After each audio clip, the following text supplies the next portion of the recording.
He was 32, raising his daughter alone.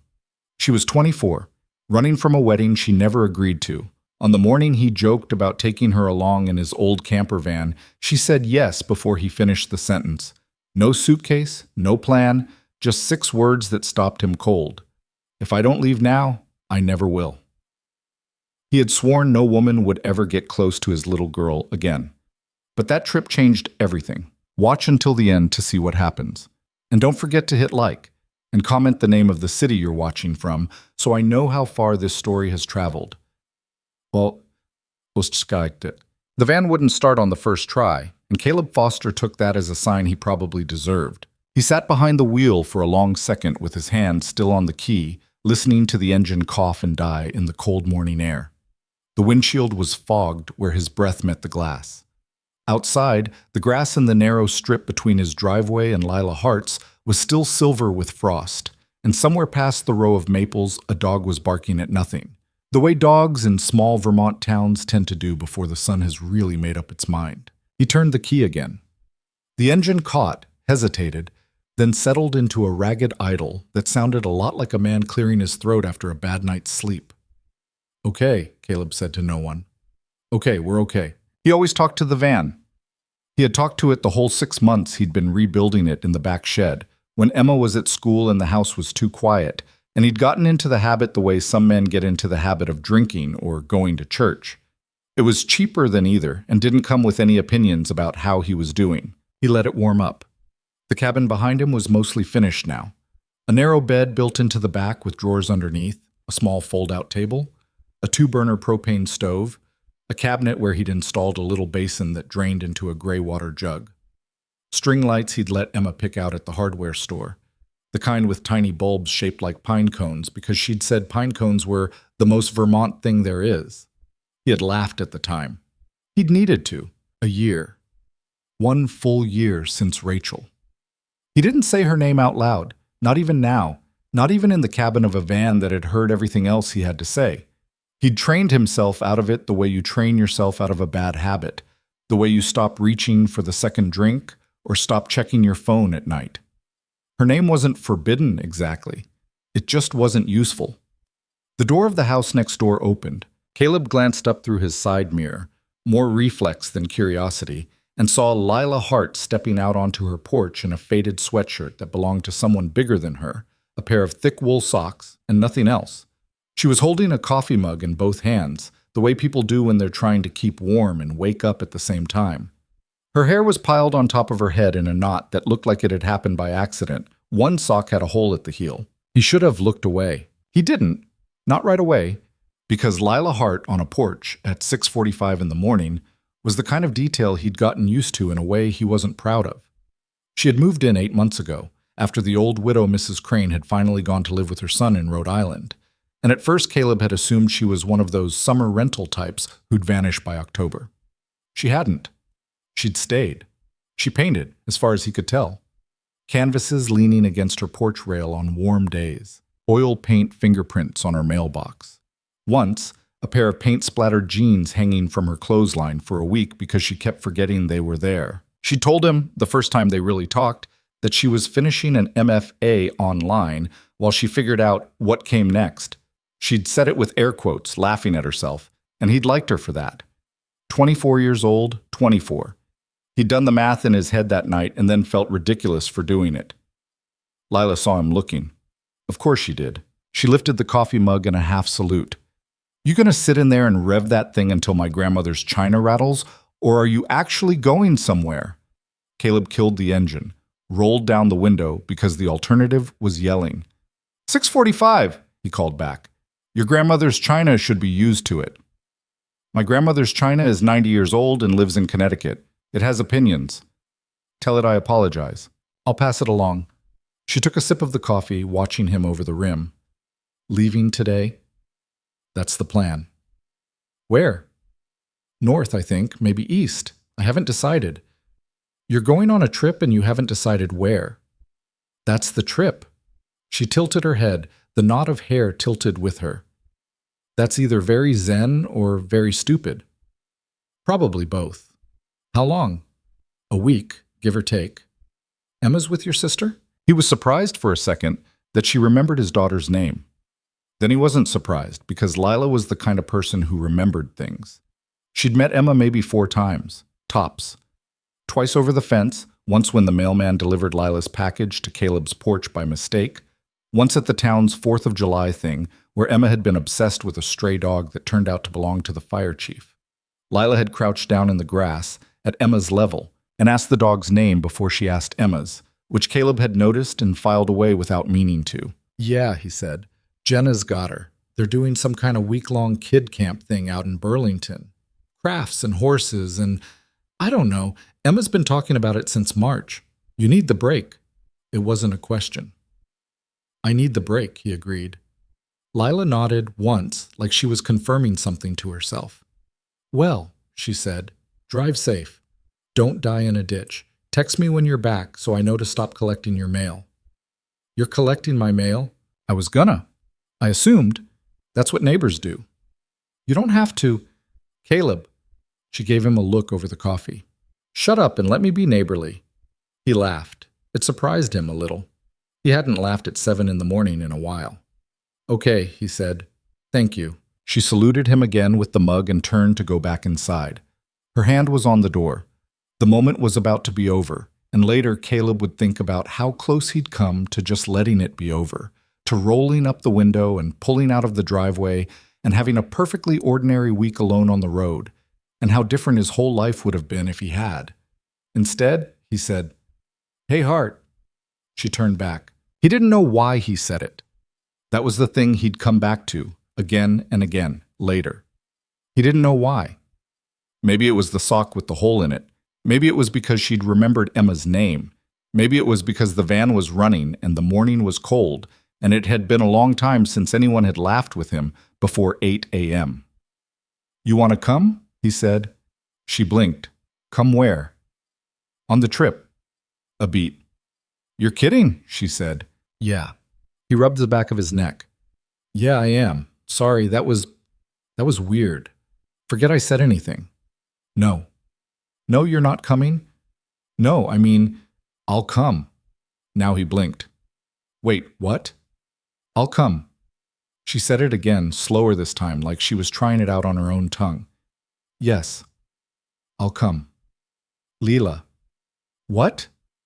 "I was kidding." "I wasn't." He stared at her. She stared back. The coffee mug was still in her hand, and he watched her swallow once, and he realized with a sharp, uncomfortable clarity that she was serious. She was completely serious. Whatever had been behind her smile on the porch had cracked open just a little, and he was looking at it now, and it wasn't the face of a woman who was playing. "I can be ready in 20 minutes, she said. "Lila, 15 minutes.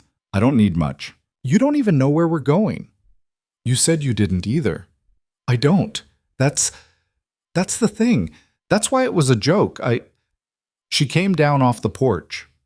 Barefoot now. The socks must have come off in the doorway. She walked across her frostbitten lawn and across the narrow strip of grass between their houses, and she stopped next to his window, close enough that he could see the line where her lipstick had worn off overnight, and she said quietly, "Caleb, please." He didn't say anything. "I know how this sounds," she said. I know what it looks like. But if I don't leave now, I'm never going to leave, and I need to leave, so please." Her voice shook on the last word. "Just a little, just enough." "What are you running from?" he said.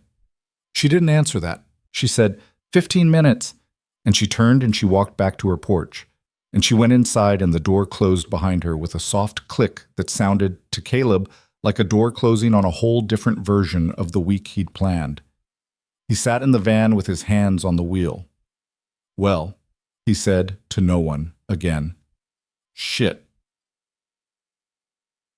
She took 18 minutes, not 15. He counted. She came out the second time with a canvas duffel over one shoulder, a smaller backpack over the other, a pair of boots on her feet that looked like they'd been through a war, and an expression on her face that was somewhere between defiant and terrified. The oversized sweatshirt was gone. She'd put on a black thermal shirt and jeans and a denim jacket that was lined with something fuzzy at the collar. The knot of hair was still there. Her mouth was set in a line that wasn't a smile but wasn't anything else either. She opened the passenger door before he could get out to help. "Where do I put this?" she said, lifting the duffel. "Back. There's a cabinet behind the bed. You can... Here, I got it." She climbed through to the back of the van with the duffel. He heard her moving things around, murmuring to herself, and when she came back up front, she was just carrying the small backpack, which she set at her feet. She pulled the door shut. She buckled her seatbelt. She said, "Okay." Caleb looked at her. "Lila." "Yeah." "You need to tell me something, right now, before I put this thing in drive." "Okay." "Are you in trouble?" She looked at him. Her eyes were very gray in the morning light. He'd always thought they were green, but that was because he'd mostly seen her in summer. In November, they were gray. "Define trouble," she said. "Lila." "I'm not running from the cops, Caleb." "That's not an answer. I'm not running from anyone who's going to come kick your door down. I promise you that." "Is somebody going to be looking for you?" She was quiet for a second. "Yes," she said, "but not the way you're thinking." "How am I thinking?" "You're thinking abusive boyfriend, stalker, crazy ex with a gun." It crossed my mind. "It's not that. Okay? I swear to you on anything you want. It's not that. There's no one who's going to hurt either of us. It's my family.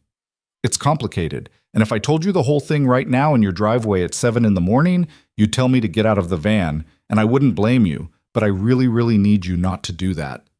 He watched her. "I have a 6-year-old daughter," he said. "I know. If any part of this blows back on her, it won't. I would never. Caleb, I would never." "You say that now, Caleb." She said his name like it was a door closing on the conversation. "I am asking you," she said, "as your neighbor who has never bothered you, who has never made your life harder, who has brought in your trash cans twice when you forgot. I'm asking you to take me on this trip. I will pay for my own food. I will pay for gas. I will sleep in the back and you can sleep up front, or the other way around. I don't care. I will not get you into anything. I just need to be gone for a week, and then I will figure out the rest of my life. But I need the week first." She was breathing a little too fast. He put the van in drive. "Your seatbelt okay?" he said. She looked down at it, then up at him. "It's fine," she said. "Okay," he said, and he pulled out of the driveway. They didn't talk for the first 20 miles.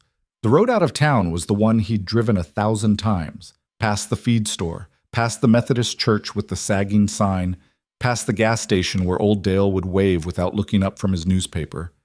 And Caleb drove it on autopilot, his hands at 10 and 2, his jaw tight in a way he hadn't felt since the funeral. He kept sneaking glances at her. She sat very still in the passenger seat. She had her hands folded in her lap, which he'd noticed was a thing she did when she was trying to hold herself together. She was looking out the window but not really seeing anything. Her knee was bouncing. At the edge of town where the road curved past the cemetery, she finally said, "I'm sorry." "For what?" "For the ambush. I know I just ambushed you." "You did. I'll get out if you want. You can drop me at the next gas station and I'll figure something out. I have friends in Boston. I can..." "Lila." "What?" "I don't want you to get out." She turned her head to look at him for the first time since they'd pulled away from the house. "You don't?" "No." "Why not?" He thought about that. "I don't know yet," he said honestly. She laughed. It was a short, surprised laugh, and it didn't sound like her porch laugh. It sounded like the laugh of a person who hadn't expected to laugh today. "Okay," she said. "Okay. Can we..." She cleared her throat.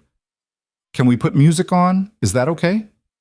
"Yeah, the aux cord works if you want to plug your phone in." She reached into her jacket pocket for her phone, and that was when it started ringing. What? She looked at the screen. Her whole face changed. It wasn't fear exactly. It was something more tired than fear, something she'd seen coming from a long way off. She didn't answer it. She just turned the phone over, screen down, on her thigh, and she didn't say anything, and the phone buzzed against her jeans for what felt like a long time before it finally went to voicemail. Caleb kept his eyes on the road. "You okay?" he said. "Fine. You want to talk about it?" "No." Okay? The phone started buzzing again. She picked it up, powered it off, put it in the glove compartment, and closed the glove compartment with a hard little snap. There, she said. Fixed. Lila, please don't. He let it go. He would come back to it. Of course he would come back to it. But not now. Not while her hands were shaking like that, and her jaw was set like that, and the morning light was making her look about 19 years old instead of 24. There's a Zeppelin CD in the glove box, he said. Or there was, unless you just slammed your phone on top of it. You have CDs. The van's 30 years old, Hart. It has a tape deck and a CD player and nothing else. God, you're 1,000,000 years old. I'm 32. Exactly. He laughed before he could stop himself. She popped the glove compartment again, gingerly, like it might bite her, and fished out the Zeppelin CD, and she slid it into the player, and 4 came on the way it always did, with that dirty guitar and Plant's voice, and for a little while they just drove. The sun came up over the ridgeline. He let it. Around 11 they crossed into New Hampshire. She'd fallen asleep for a while, her head against the window, her mouth slightly open, the way people sleep when they haven't really slept in a long time. And he'd let her, driving with the radio turned low, pretending not to notice when her breathing evened out. When she woke up, she did it all at once, the way cats do, sitting up straight and blinking hard. "Where are we?" she said. "Just past the border. There's a diner up ahead. You hungry?" "Starving." "You didn't eat." "I didn't have time to eat. Somebody invited me on a trip with 15 minutes notice." 18. Whatever. The diner was the kind of place Caleb loved and knew better than to say he loved, because saying you loved a place like that made it sound like a bit. It had a gravel parking lot, a sign that said "Eat" in red neon and was missing the A, and a front window with a cardboard turkey taped to the glass even though Thanksgiving was 3 weeks off. Lila laughed when she saw the turkey. "My people," she said. "Your people? I grew up in Connecticut, Caleb. This is not my people. These are aspirationally my people." Noted. They took a booth by the window. The waitress was maybe 60, had a name tag that said Patty, and slapped down 2 laminated menus with the air of a woman who had slapped down a lot of menus in her life. "Coffee," Patty said. It was not a question. "Yes," they both said at the same time, and Patty grunted approvingly and went to get coffee. Lila picked up the menu. She didn't look at it. She said, "Ask me." "Ask you what?" "The thing you've been wanting to ask me for 4 hours." Caleb set his menu down. He took a second. "What were those calls, Lila?" She took a slow breath in, let it out. "My mother," she said. "Okay. And probably my father, and probably the man I was supposed to marry in January." He didn't react. He'd trained himself out of that too in the last year, reacting. "You were supposed to get married in January," he said, evenly. "I was." "Two? His name is Marshall. Marshall Wentworth. His family and my family. They grew up together. Summer houses on the same lake. That kind of thing. Marshall is 31. He works for his father's hedge fund. He plays tennis. He's very polite. He has never once in my entire life said a single thing that surprised me." "You were engaged to him." "I am engaged to him, technically. As of yesterday, still." Caleb took this in. Patty came back with the coffees. They ordered eggs, bacon, toast for him, pancakes and a side of fruit for her, which she ordered while staring past the waitress's shoulder at nothing. And Patty left, and Lila wrapped her hands around the coffee and said, without looking at him, "I didn't say yes. I never said yes. I said okay. There's a difference. My mother was the one who announced it. She did it at my cousin's engagement party, actually, which was a whole thing that I don't want to get into. She stood up with a champagne glass in her hand and said she had wonderful news, and she looked right at me, and I just sat there. Caleb. I just sat there, like a coward. And Marshall stood up and he smiled and he kissed the top of my head, and everyone applauded, and I drank 3 glasses of champagne in about 8 minutes, and I went outside and I threw up in the hedges. Caleb was very still. "That was 2 years ago," she said. "I was 22. And since then, everything about my life has been about this wedding. Every dress fitting, every caterer, every venue meeting. My mother flew in a florist from Paris, for a wedding in Greenwich. Lila, I applied to the MFA program to get out of it. I told them I needed to finish my education before I got married, and they let me, because they thought I was just being a bride with cold feet. They thought if they gave me 2 years, I'd burn off whatever this was and come back to them. And I almost did. I was going to. I was going to finish the degree and go back to Connecticut and marry Marshall in January and live in the house they already bought us. And then last week, she stopped. Last week? He prompted gently. Last week, my mother called to tell me that my grandmother's pearl necklace had been promised to my cousin's new fiancé because she got engaged properly. And I realized that in my whole family, the only thing that made me real was the wedding. If I wasn't getting married, I wasn't anybody. She looked up at him. And I sat on my kitchen floor in Vermont, she said, and I realized that I was not going to go back. I was not going to do it. And I had no idea how I was going to say that to anyone. And then this morning you started your stupid van and asked me if I wanted to come. Caleb didn't say anything for a minute. The pancakes came. Lila cut into them with the mechanical focus of someone who needed to be doing something with her hands. I'm sorry, she said, without looking up. I know this is a lot. I know I said I wouldn't dump it on you, and I just dumped it on you. You can still turn around. I'll get myself home. I'm not turning around. Caleb. I'm not turning around, Lila. She finally looked up. Her eyes were wet, but she wasn't crying. She was just past the point where crying would have helped. Why not? She said. He thought about it. He thought about Rachel. He thought about the year he'd spent picking Emma up from kindergarten with a face he'd practiced in the mirror on the way there, a face that said nothing was wrong and nothing would ever be wrong again. He thought about the shed, the string lights, the pine cone bulbs. Because I started the van, he said, and I asked you. And I'm not the kind of man who asks somebody something like that and then takes it back. She pressed the back of her wrist against her mouth. She nodded. Okay, she said. Okay. Eat your eggs, Foster. They're getting cold. Yes, ma'am. They drove east after that, not because they'd decided to, but because the road they were on went east and neither of them bothered to stop it. The afternoon light got long and thin over the hills, and the leaves were past peak but still burning orange in patches. And Lila rolled her window down even though it was cold and let her hand ride on the air the way kids do. She looked younger with the wind in her face. She looked for a while like a person who wasn't being chased. Caleb watched her out of the corner of his eye and tried with every mile to remember that this was temporary, that she was 24, that she was engaged, that he was a man with a 6-year-old daughter and a dead wife and no business in any of this, that this was a week, and then she would go back to her life and he would go back to his, and this would be a strange story he told himself at night sometimes, when he couldn't sleep. He told himself that firmly. He told himself that for about 4 hours. And then, around 7 in the evening, somewhere near the Maine border, she said, "Can we stop? I want to show you something." "Show me what?" "Just pull over. Up there. Where the gravel is." He pulled over.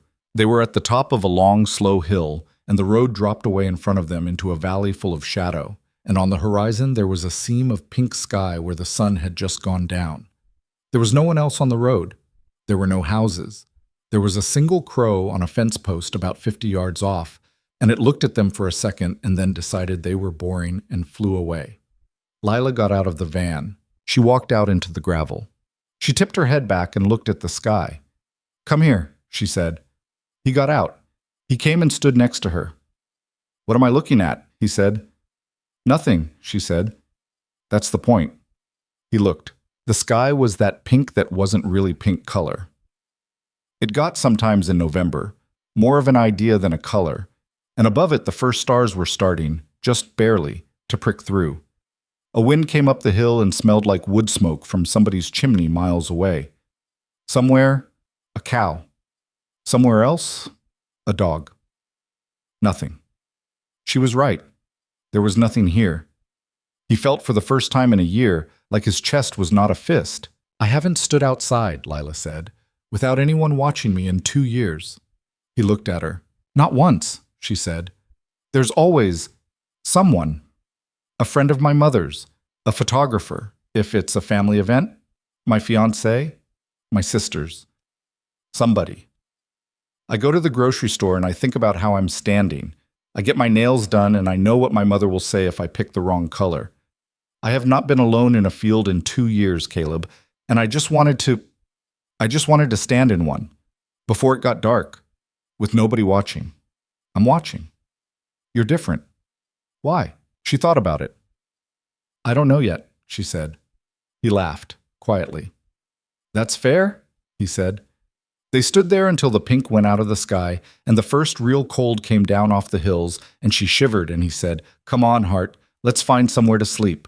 And she climbed back into the van without another word. They found a campsite about 40 minutes later. It was mostly empty, off-season, and the man at the front booth took Caleb's $20 without looking up from his portable TV. Caleb parked at the back of the loop, where the trees came close to the van on 3 sides, and you could hear a stream somewhere off in the dark. He cooked for them on the little propane stove, pasta with butter and salt, because that's what he had. She sat on the back bumper with her hands wrapped around the mug he gave her, and she ate like she hadn't eaten all day, which she mostly hadn't, and when she was done, she said, This is the best meal I've ever had. It's pasta, Hart. It's the best pasta I've ever had. You've had French food. Pasta, he laughed. She looked up at him from the bumper, with the light from the lantern soft on the side of her face. Caleb, she said. Yeah.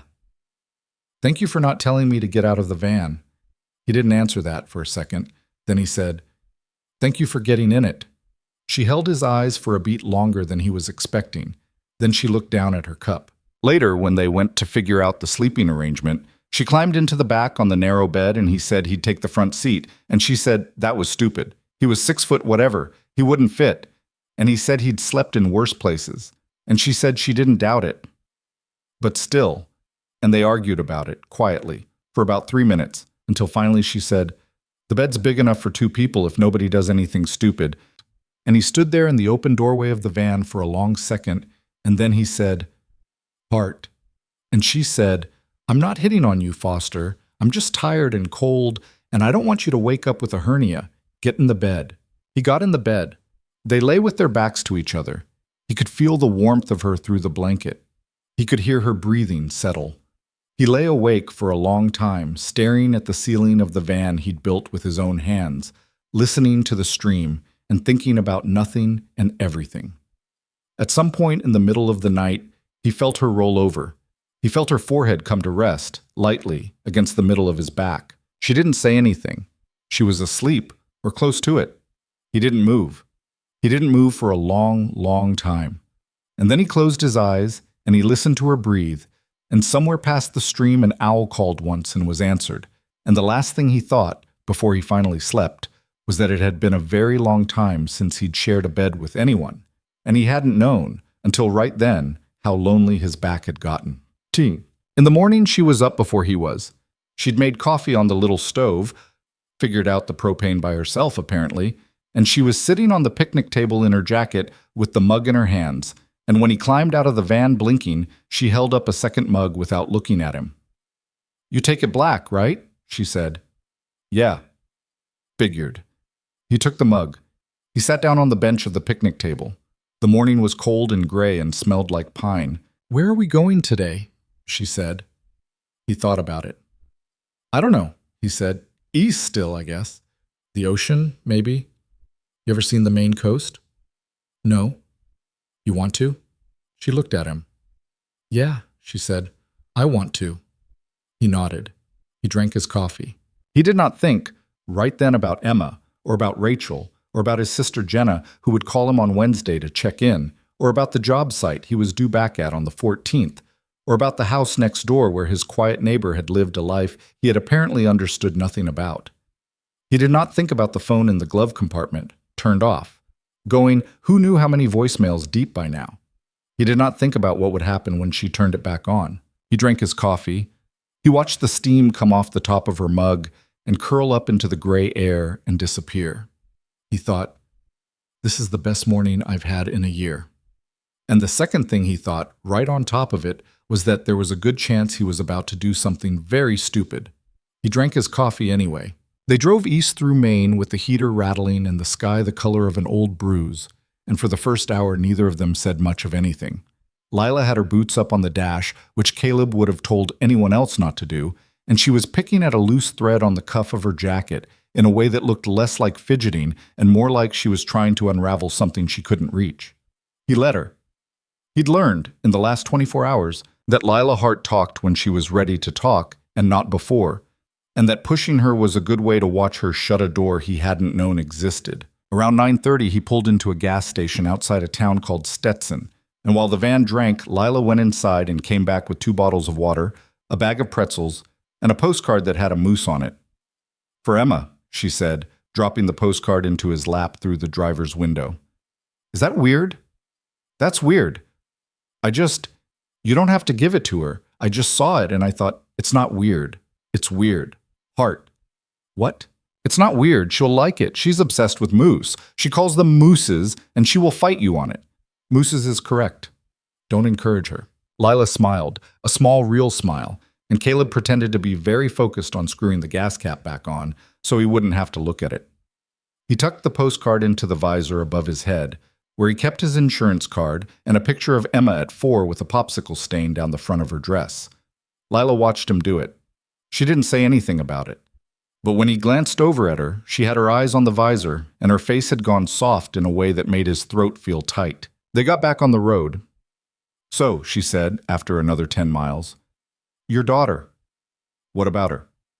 Tell me about her." He thought about saying something short, a one-line thing.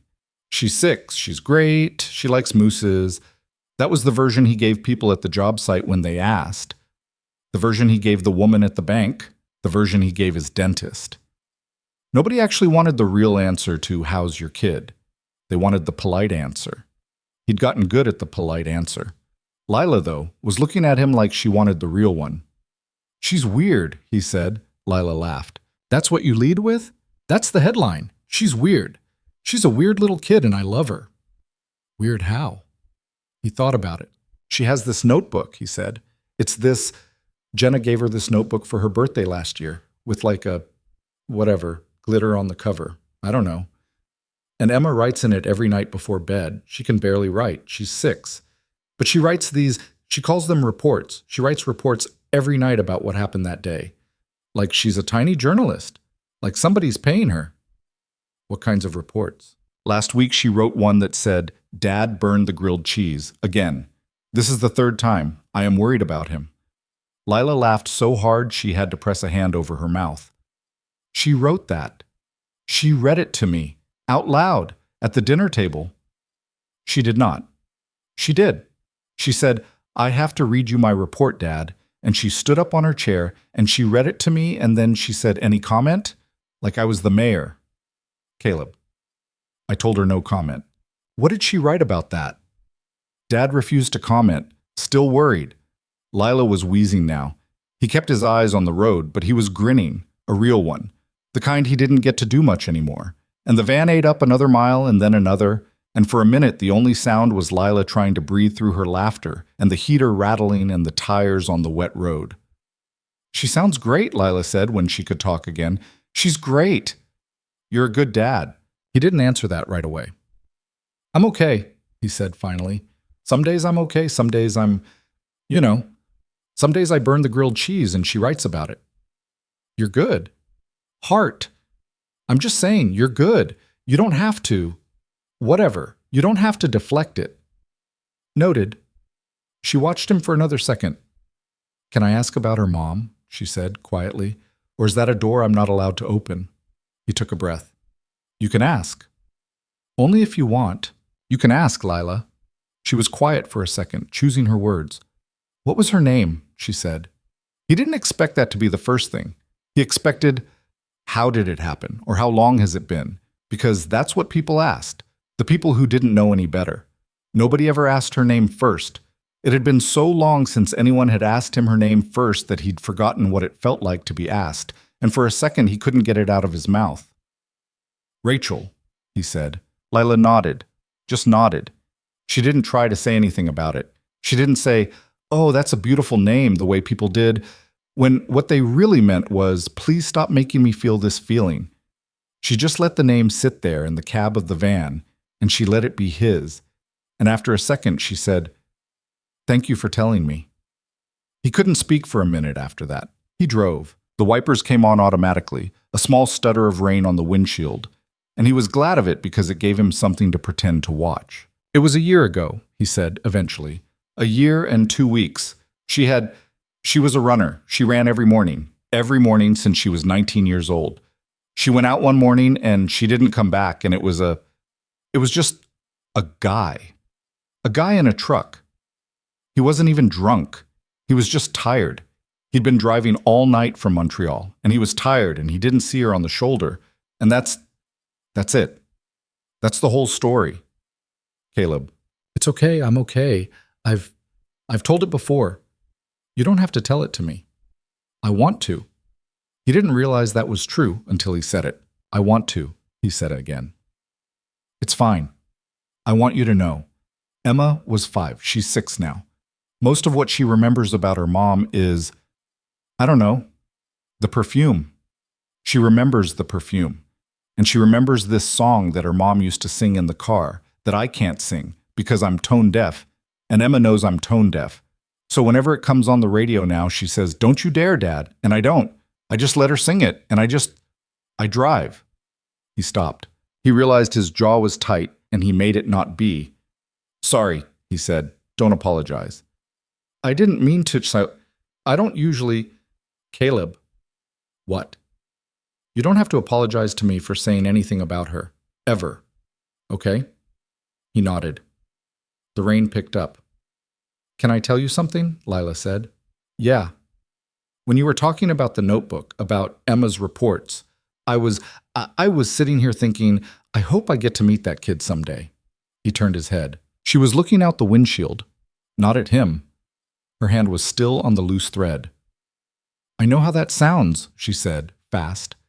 I know we've known each other, 8 months over a fence, and I barged into your van yesterday morning, and I don't even know where we're sleeping tonight. And I'm not saying it like, I just thought it. I'm sorry. You can pretend I didn't say it. I'm not going to pretend you didn't say it. She finally looked at him. He kept his eyes on the road. He had to. Okay, she said. Okay.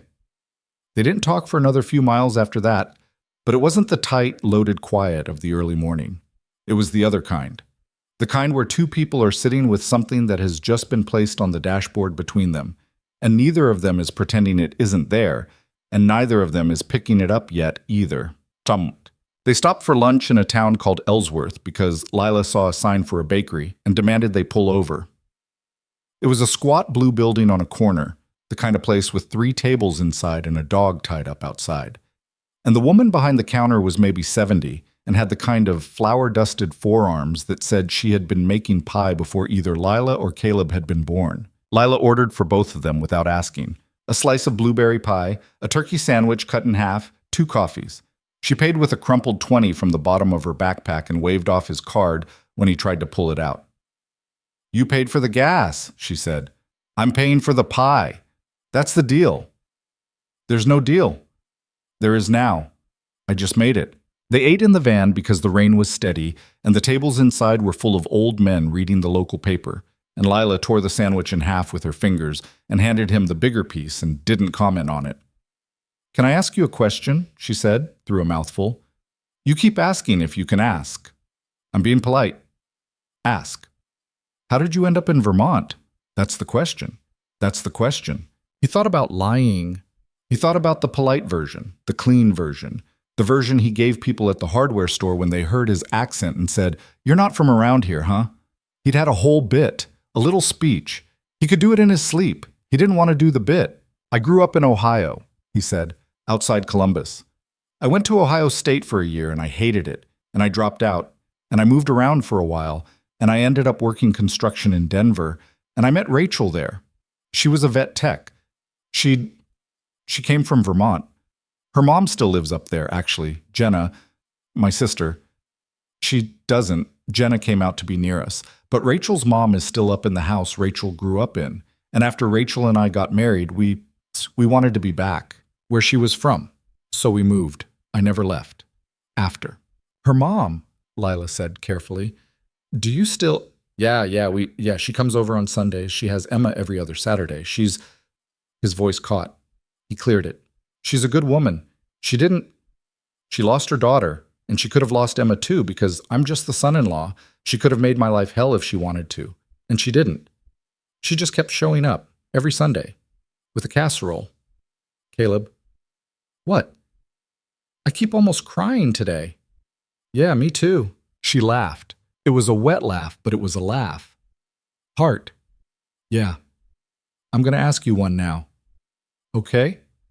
Why him? She knew who he meant. She set the sandwich down on the dashboard.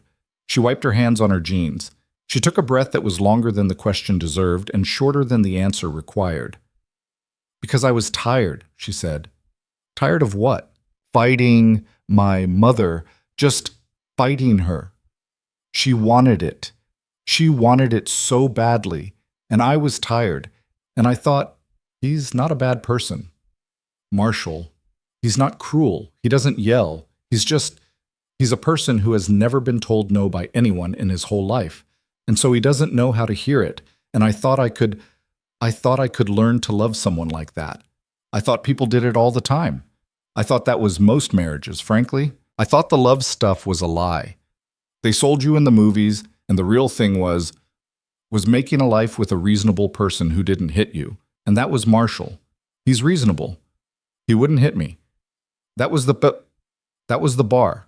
I set the bar at not hitting me. Means, Lila? I know how it sounds.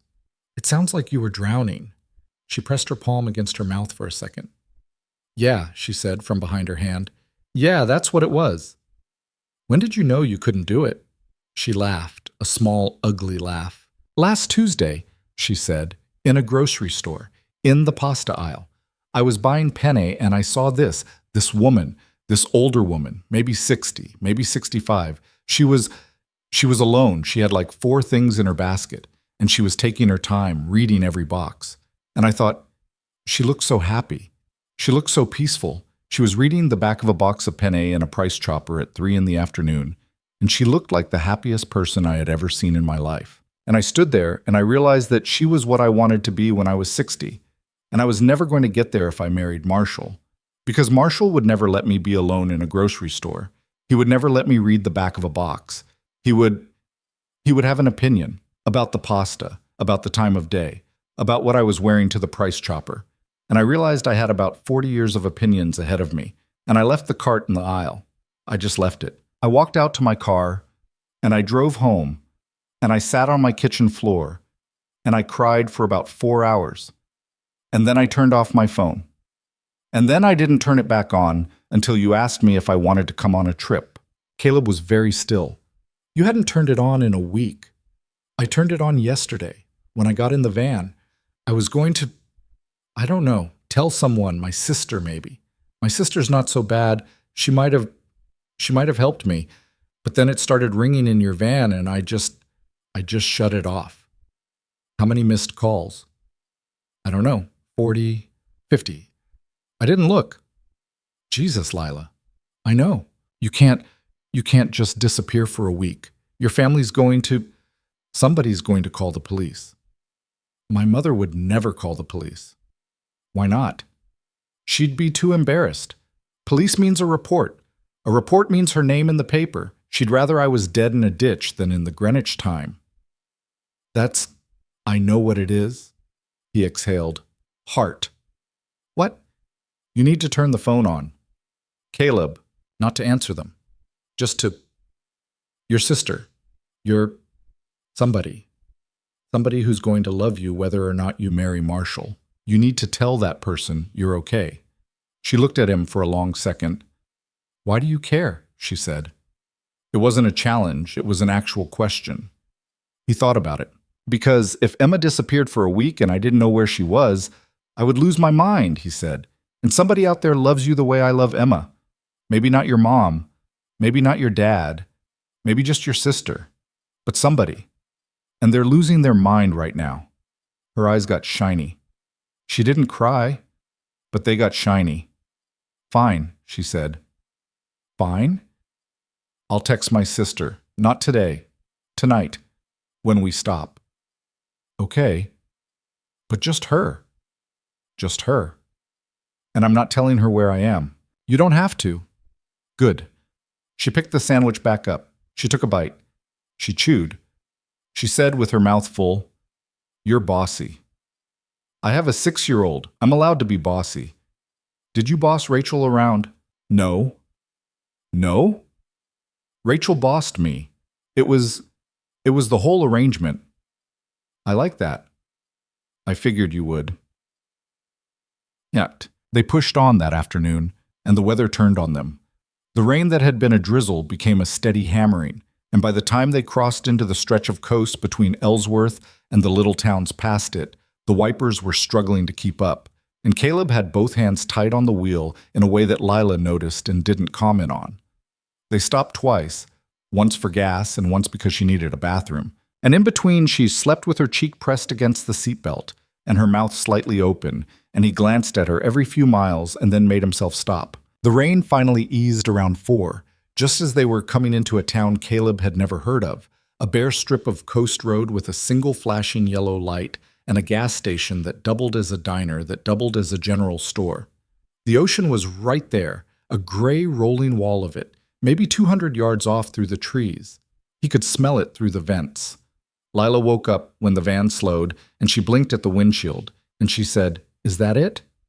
"That's it. It's gray. It's November. It's huge." Yeah. She scrambled out of the van before he even had the engine off. He got out slower, because that was how he did things. And he stood by the driver's door with his hands in his jacket pockets, and he watched her run across the empty lot and down the short wooden ramp that led to the beach.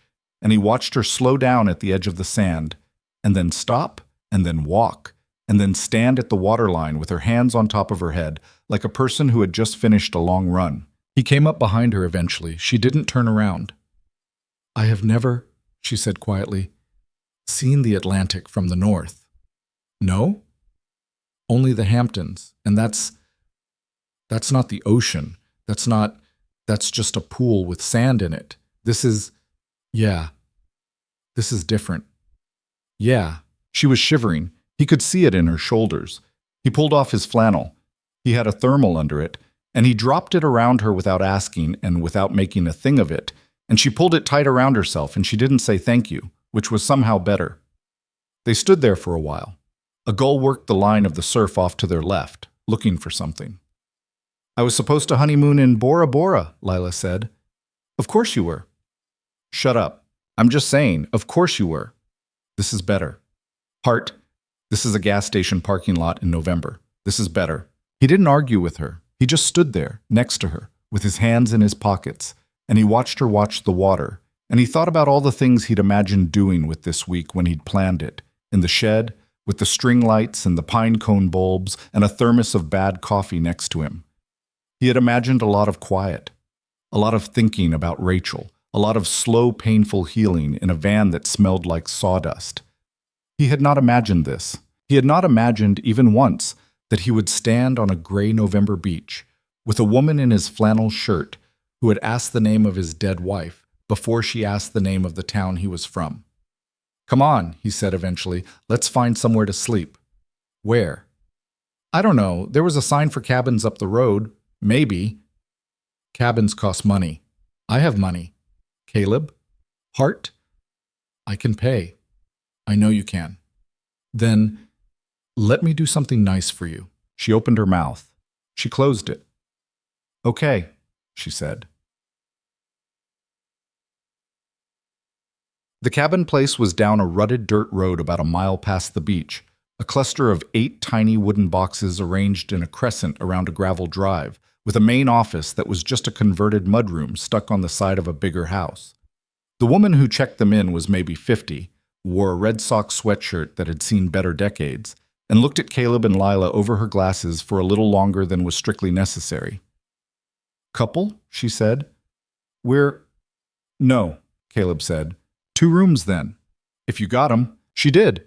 She gave them keys to cabins number 3 and number 4, which were right next to each other, and she did not comment on the fact that Caleb paid for both. She did, however, look at Lila with a kind of narrow professional curiosity. The way women of a certain age in New England looked at younger women who showed up in situations that weren't quite adding up. And Lila looked back at her, direct and unashamed. And after a second, the older woman said, "You okay, honey?" "I'm okay." "You sure?" "I'm sure." The woman nodded. She slid the keys across the counter. "Checkout's at 11, she said. "Coffee's in the office from 6 on. If the man down the hall turns up dead, I'll need you both to stick around for the state police." Caleb laughed before he could help it. "Understood," he said. "Just in case," the woman said. "Just in case," he agreed. Outside, walking to the cabins, Lila said, "I love her." "Of course you do." The cabins were small and clean and smelled like cedar. His had a bed, a dresser, a tiny bathroom with a stand-up shower, and a single window that looked out at a line of pines. Hers was the same. They stood in his doorway for a second after dropping their bags. "I'm going to shower," Lila said. "Okay. And then I'll turn my phone on. I promised." "Okay. Just for my sister." "Okay. Come get me when you're hungry. We can walk down to that place on the corner, the one with the lights." "Okay." She hovered in the doorway. She looked like she was going to say something and then decided not to. "Caleb," she said. "Yeah." "Today was a good day." "Yeah." "I just wanted to say that before I turned the phone on. In case." "In case what?" "In case tomorrow isn't." He didn't know what to say to that. She gave him a small smile and she closed the door, and he heard her feet on the wooden planks between their cabins, and he heard her door open and close, and then he sat on the edge of the bed in his own cabin, alone for the first time in 2 days, and he put his face in his hands for a minute and breathed. He didn't cry. He wasn't going to cry. He just breathed. Then he got up. He took his own shower. He put on a clean shirt. He looked at himself in the small, foggy mirror over the sink, and he said, out loud, very quietly, "Don't be an idiot, Foster." And then he went to her door and knocked. Shut. She opened it with her hair wet and combed straight down her back and her phone in her hand. She was wearing clean clothes, the same kind of black thermal and jeans, but with bare feet on the cold wood floor. Her eyes were red-rimmed. "You okay?" he said immediately. Yeah, I'm fine." "You texted her." "I called her. I couldn't type. My hands were shaking too much to type." Lila. "She's pissed, Caleb. She's really pissed at me." "Your sister." Nora. "Yeah, she thought I was dead. She's been the only one calling, actually. That's what she said. Everyone else was texting. She's the one who was calling, and I told her I was fine, and I told her I was with a friend, and she said," her voice cracked. She said, "I'm glad you finally listened to yourself." "Oh. Yeah. Heart." And she's not going to tell them. She said she'd cover for me until I called again, but Marshall knows. He knows something's wrong. He showed up at my parents' house this afternoon. He flew in from Tokyo. He cut a trip short. He's looking for me, Caleb. He's going to keep looking because he's not used to losing. Caleb leaned against the doorframe. "That's not your problem," he said carefully. "I know. I mean that. That's not your problem." I know. She put the phone down on the little dresser by the door, like she didn't want to touch it anymore. "Let's get dinner," she said. Lila. "Please, I can't think about this right now. I need to eat something and sit somewhere warm and not be here for a while, okay?" Okay. She put her boots on, sitting on the edge of the bed, and he stood in the doorway and watched her tie the laces. And when she stood up, she smiled at him, and it was a smile that had some teeth in it, a real one, the kind he hadn't seen yet. "Let's go, Foster," she said. "I'm starving." They walked down the road together in the dark. She put her hand into the crook of his elbow without making a thing of it, the way you do with a brother or a friend who's kept you warm on a porch. And he didn't say anything about it, because saying something about it would have made it something, and he wasn't ready to make it something yet. The place on the corner was a tiny seafood shack that was somehow still open in November. They ate chowder out of paper bowls at a sticky wooden table by a window.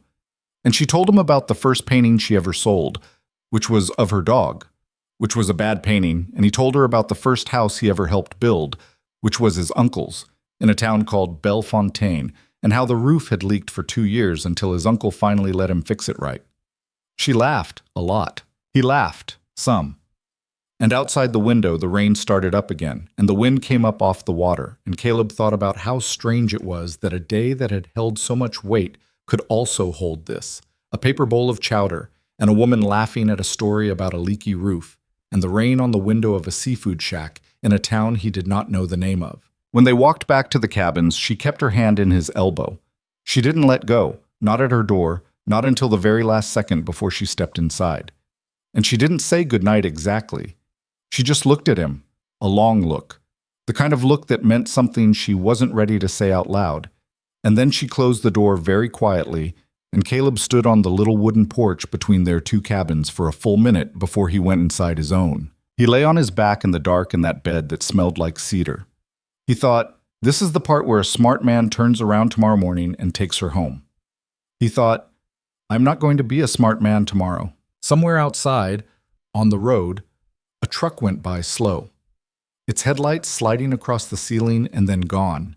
And in the cabin next to his, a woman he had known for 8 months over a fence turned on a small lamp and turned it off again and did not sleep for a long time. And he knew she was not sleeping because he could not sleep either, and the wall between their cabins suddenly felt very, very thin. He closed his eyes.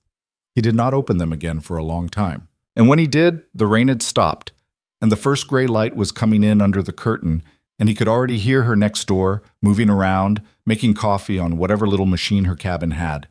And he lay there for another minute listening, and then he got up. He found her on the little porch between their cabins in the gray light, wrapped up in his flannel over her jacket, holding 2 cups of coffee she had not made in his cabin or hers, but must have walked all the way up to the office to get, because he could see the steam lifting off them, and the paper cups were stamped with the motel's faded logo. She looked up when she heard his door open, and she held out one of the cups without saying anything, and he took it. And he sat down on the wooden step next to her, and for a few minutes they didn't talk. The pines dripped. Somewhere down the road a screen door opened and shut. You didn't sleep, he said. Neither did you. Fair. She took a sip of her coffee. She made a face. This coffee is terrible. It's free coffee, Hart. It's criminal. He laughed quietly into his own cup. The air smelled like wet bark and ocean. Somewhere past the line of trees, a crow was having a conversation with another crow that sounded like an argument. Lila had her boots on, but not laced, and her ankles were pale above the tops of them, and Caleb looked down at his own boots instead, because he had decided, at some point in the long hours of not sleeping, that he was not going to do anything stupid today, and looking at her ankles was the first step toward doing something stupid. Marshall's in Boston, Lila said. He turned his head. How do you know that? Nora texted me at like 4 in the morning. I finally turned my phone on for real. He flew into Logan yesterday, and he drove up to my parents' place in Greenwich, and then he went back to Boston last night. Nora doesn't know why. She thinks he's closer because I'm north. She thinks he knows I'm north. She doesn't know how he'd know that, but Marshall's good at finding people. His families, they have people. They have the kind of people who find other people. Lila, I know how that sounds. Your family has a guy. My family has several guys. He sat with that for a second. He took a long sip of the coffee. She was right. It was terrible. Can this guy, the guy they hire, how would he find you? He could pull my credit card. He could ping my phone. You've been using your card. I used it twice, at the bakery yesterday, and the gas station before that. Hart. I know. That's why he's in Boston. That's the timeline. I know, Caleb. He blew out a breath. He rubbed the back of his neck. The thing he had been worried about, the vague thing, the abstract thing, had just taken the shape of a man in a suit flying into Logan, and now it had coordinates, and it had a timeline, and it was driving something with 4 wheels, and Caleb did not like the math. Okay, he said. Okay. From now on you pay cash, and we turn that phone off again, all the way off. Not airplane mode, off. And Caleb. What? You don't have to do this. Do what?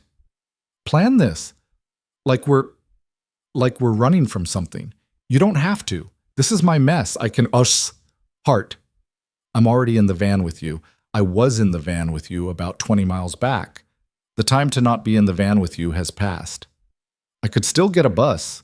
Yeah, and you won't. Why not? He looked at her. He thought for a second about lying. He said, because I don't want you to. She let her breath out slow. She looked down at her coffee. Okay, she said. Okay? We'll pay cash. Yeah. I have about $160 on me. I have about $300. Well, she said, we're rich. He almost smiled.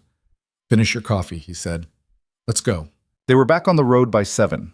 The motel lady waved them off from the door of the main office with a mug in her hand, and she said, drive safe now, in a tone that didn't commit either way, and Lila waved back.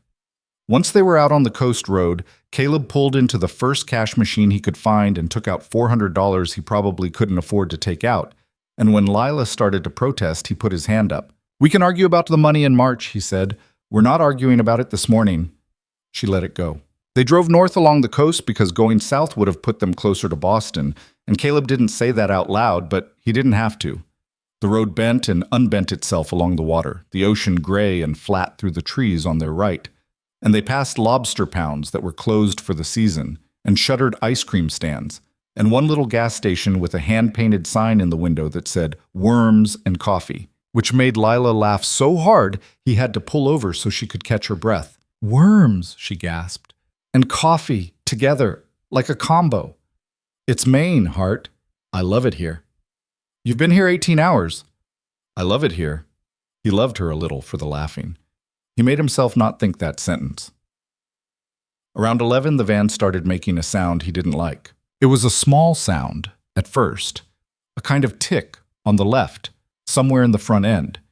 He noticed it the way you notice a new pain in your body, with a little drop of dread but no action, because it might go away. It did not go away. By 11:30, it was a tick and a small grinding, and by noon, when they hit a stretch of road that sloped up past a headland, the van started pulling, just barely, to the left, and Caleb's jaw set. What is it? Lila said. Nothing. Caleb, it's nothing. It's probably a wheel bearing or a CV joint. It's fine. We'll get to the next town. And the van coughed. It was a single big cough, a lurch, and then the check engine light came on with an almost polite little ding, and Caleb said quietly and with great sincerity, Oh, you have got to be kidding me. Caleb, it's fine. Caleb, what? Hart, I promise you, I know this van. She's... Okay, easy, easy. He said that last part to the van, not to Lila, because the van had started to lose power, and he could feel it in the pedal, and the next hill was coming, and he coasted her as far as he could up it. And then he watched the needle drop on the tatch, and he said, very calmly, I'm going to pull off at the next... There, that turn, right there. And there was a turn, barely, onto a gravel road with a faded wooden sign that said, Bellward's Cove 2 miles. And Caleb cranked the wheel and the van rolled onto the gravel and went another 100 yards before she gave up entirely, settling into a dead idle and then nothing, and he let her coast to a stop under a big gray pine. He turned the key. She turned over. She did not catch. He turned the key again. Nothing. He put his forehead on the steering wheel. Caleb? Yeah. We're fine. Are we fine? We're fine, Hart. Just let me think a second. She was quiet. He appreciated that about her. She did not fill a silence with questions when there was nothing to answer. He got out. He opened the hood. The engine smelled hot in a specific way that told him things he did not want to be told. He poked around, checked the obvious things, tapped the battery terminals with the back of his wrench, and by the time he straightened up, he knew, with the plain dumb certainty of a man who had worked on engines since he was 15, that this was not a fix-it-on-the-shoulder situation. This was a tow. This was a mechanic. This was, at minimum, a night somewhere he had not planned. He closed the hood. He walked around to Lila's window. How much cash do you have exactly? He said. 160, 170, maybe. Why? Because we're going to need a tow truck, and then we're going to need a mechanic, and then we're going to need somewhere to sleep tonight, and I'd rather do all of that without the credit card. So? So. So we're about to have a budget problem. Caleb, it's okay. Let's walk to town. There was a sign. Bellward's Cove, 2 miles. Somebody there will have a tow truck. Somebody in every town in Maine has a tow truck. It's federal law. Is it? No. She laughed. It was a thin laugh. She was scared underneath it, and he could tell, and he made his face very calm. Come on, he said. Grab a bag, leave the heavy stuff. Take the important things. Your phone, your wallet, I'll get my toolbox later. She got out. She pulled her backpack over one shoulder. She looked at the van, sitting there crooked in the gravel, and she laid her hand flat against the passenger door for a second. Just a moment, a little goodbye to a thing that had been a home to them for 2 days. And then she turned and she fell into step beside him, and they started walking. It was cold. The clouds had come down lower. The road was gravel for a while and then asphalt, and they walked on the asphalt because it was easier on the ankles, and they didn't talk for the first half mile. A single pickup truck passed them, and the man inside raised one finger off the steering wheel in the particular way men of a certain age did in towns like that one, and Caleb raised one finger back. What's that? Lila said. What's what? That thing you both did. It's a wave. It's half a wave. It's a whole wave out here. Anything more is aggressive. God, I love it. Stop falling in love with Maine, Hart. You haven't even been here 2 days. I can't help it. He looked at her, walking with her hands in her pockets, her breath coming in small white puffs, his flannel still on over her jacket, even though she'd had time to take it off that morning and hadn't. Her cheeks were pink from the cold. Her hair was down for once, falling past her shoulders. She looked 24. She looked for once exactly 24, and not the tired 50-something he'd been catching glimpses of in the last 2 days, and it made his chest hurt in a way he couldn't quite name. They got to town at the end of the second mile. Bellward's Cove was barely a town. It was a bend in the road with a post office, a tiny white church with its steeple rusting, a general store with a bait sign in the window, and a garage that advertised tow service on a hand-painted board nailed to a telephone pole.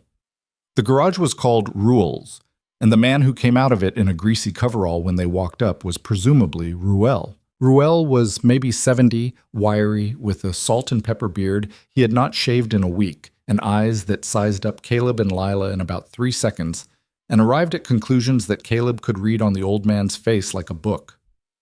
Broke down? Ruel said. Yeah, out on the 2-miler, gray van. I'm thinking the timing chain, but you're hoping it's not. I am hoping it's not. It's probably the timing chain. I'm aware. Brother-in-law's got a wrecker. I'll call him. He'll come get it this afternoon. Anything in it you need for tonight? I'll go get some stuff after we find a place to sleep. Motel up the road. Shore Pine. It's not much. How much? 70? A night? A night. Off-season. Caleb did the math in his head. Tow, diagnostic.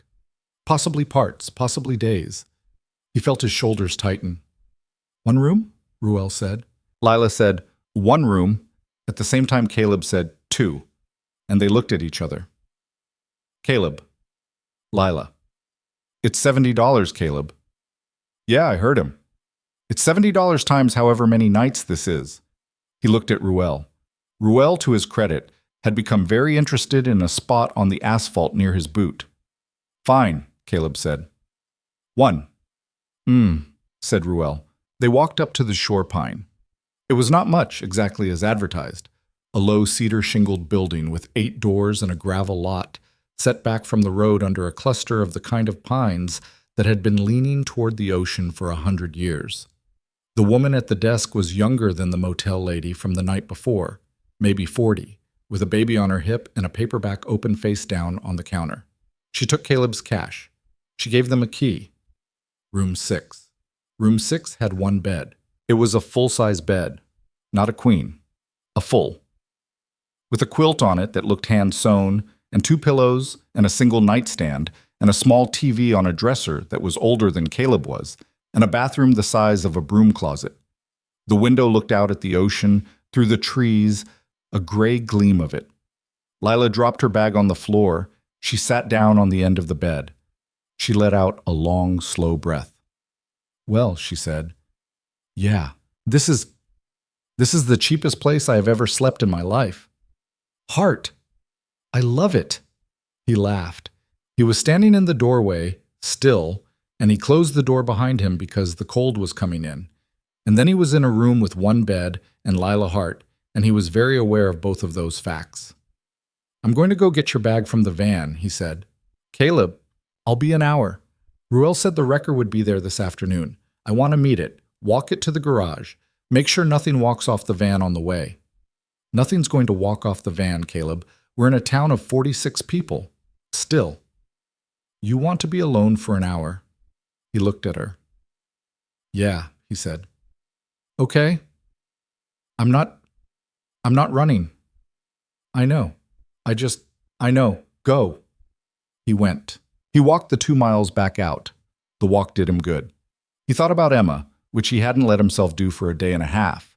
And he thought about Jenna, and he thought about the job site, and he thought about the $400 he'd taken out of the machine that morning, and how fast it was about to be $300 and then $200 and then gone. He thought about what he was doing. He thought about a woman sitting on a motel bed 8 months out from a wedding she had not agreed to. He thought about the phone in her pocket that everyone who mattered to her was calling, and the one person in her family she trusted, and how thin a net that was. The wrecker came. Ruel's brother-in-law was a younger version of Ruel, same beard, same eyes, and he backed up to the van with the kind of easy competence that comes from doing a thing 1,000 times. Caleb watched him load her up. He rode back to town in the cab of the wrecker because it was faster than walking, and he sat in the passenger seat with his hands on his knees, and the brother-in-law, whose name was Denny, said only 2 things the whole drive. The first was, "Van's pretty." And the second was, "You gonna be okay, Samat?" Caleb looked over at him. "Yeah," he said. "I'm gonna be okay." Said Denny, which was apparently a local thing. He dropped Caleb at the garage where Ruel was already lifting the hood of the van with a flashlight in his teeth, and Caleb stood there for a minute watching the old man work, and Ruel said, without looking up, "It's the chain." "Yeah. I can get parts tomorrow. Rebuild takes me a day and a half. You're looking at Thursday, earliest." "How much?" $400, give or take. Closer to 5 if I find damage under the head. Caleb exhaled through his nose. "Okay," he said. "You got it. I'll figure it out." "I know you will." Ruel finally looked up. He pulled the flashlight out of his teeth. "Son," he said. "Yeah." "She's not going to be the last broken thing in your life. Go take care of the girl." Caleb stared at him. "I don't..." "Go." He went. By the time he made it back to the motel with Lila's duffel over his shoulder and his own smaller bag in his hand, it was almost 4 in the afternoon, and the light was already starting to go. The door of room 6 was unlocked. He pushed it open with his hip. Lila was sitting on the floor by the window with her knees pulled up to her chest and her phone face down on the carpet next to her. She had been crying. She was not crying now. She looked up when he came in and she said immediately, it's fine, I'm fine." "Hart." I called her back. "Who?" "My mother." He set the bags down. He came and sat on the floor next to her, his back against the edge of the bed. "Hart." She said things. "What things?" She said, Lila laughed. It was the worst laugh he'd heard from her. It was a laugh that had teeth in it, but no joy. She said that if I didn't come home by Friday, she was going to tell everyone I had a breakdown, that I was unwell, that I had a history, which I don't, by the way. I don't have a history. She said that they were prepared to handle it.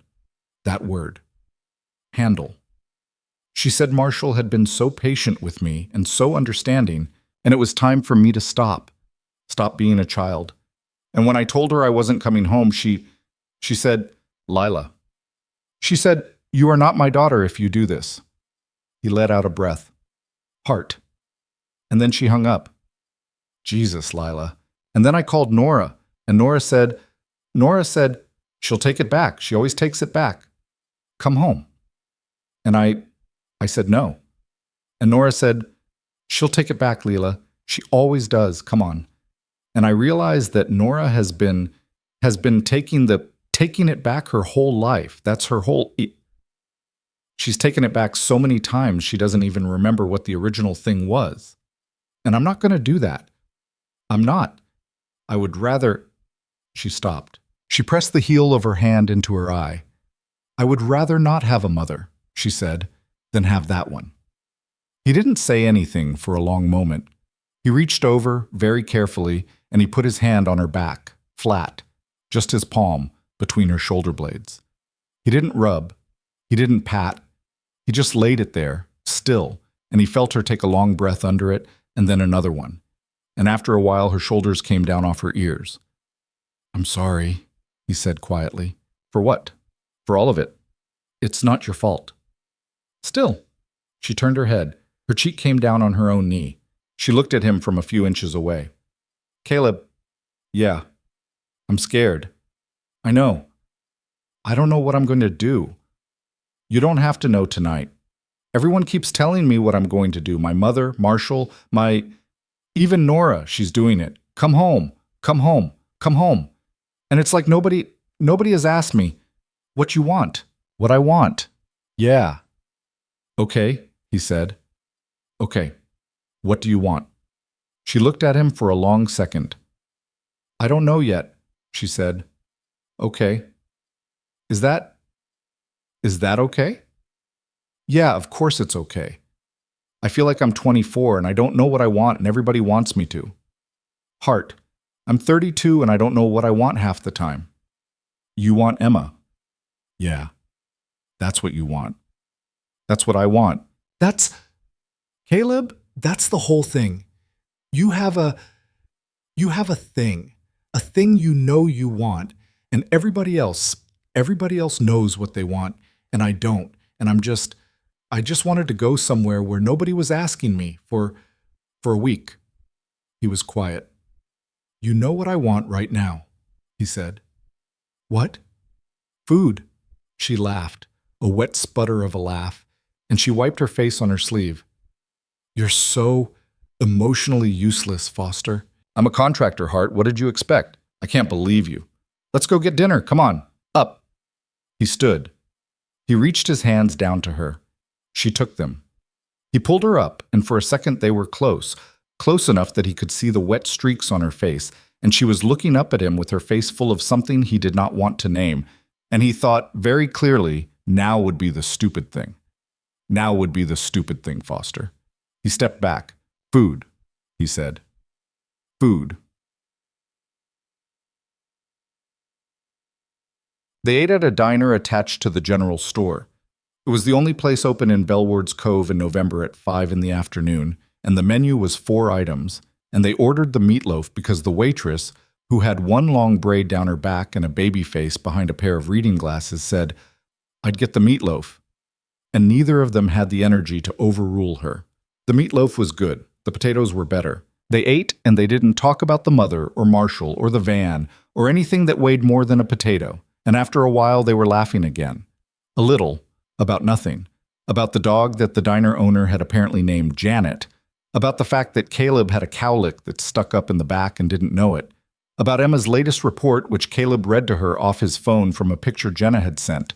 A report which said, Dad is on a trip. I am with Aunt Jenna. The horse is named Wendell. Wendell is not a good horse, but I love him. I love that child, Lila said. She's a lot. She's perfect. She is not perfect, Hart. I literally just told you this morning she stood up on her chair and read me a report about me at the table. That's perfect. That's peak. I want to be her. He laughed. He looked at her across the diner table, at the way the light from the lamp in the booth made her eyes look green again instead of gray, and he thought, I am in a lot of trouble. They walked back to the motel in the dark. The wind had picked up off the water. She had her hand in his elbow again, the way she had the night before. But tonight she was closer, and her shoulder was against his arm. And when they got to the door of room 6, he unlocked it, and she stepped inside, and he stood on the threshold for a second, his hand on the doorknob, and he knew if he was going to do the smart thing, now was the time.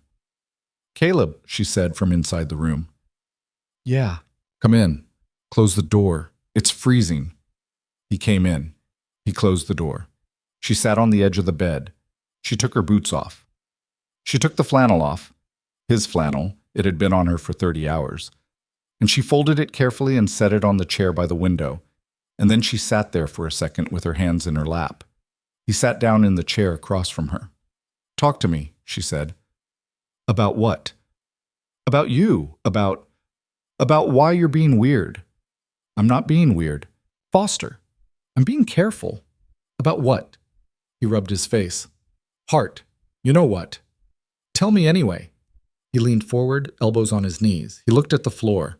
"I have a daughter," he said.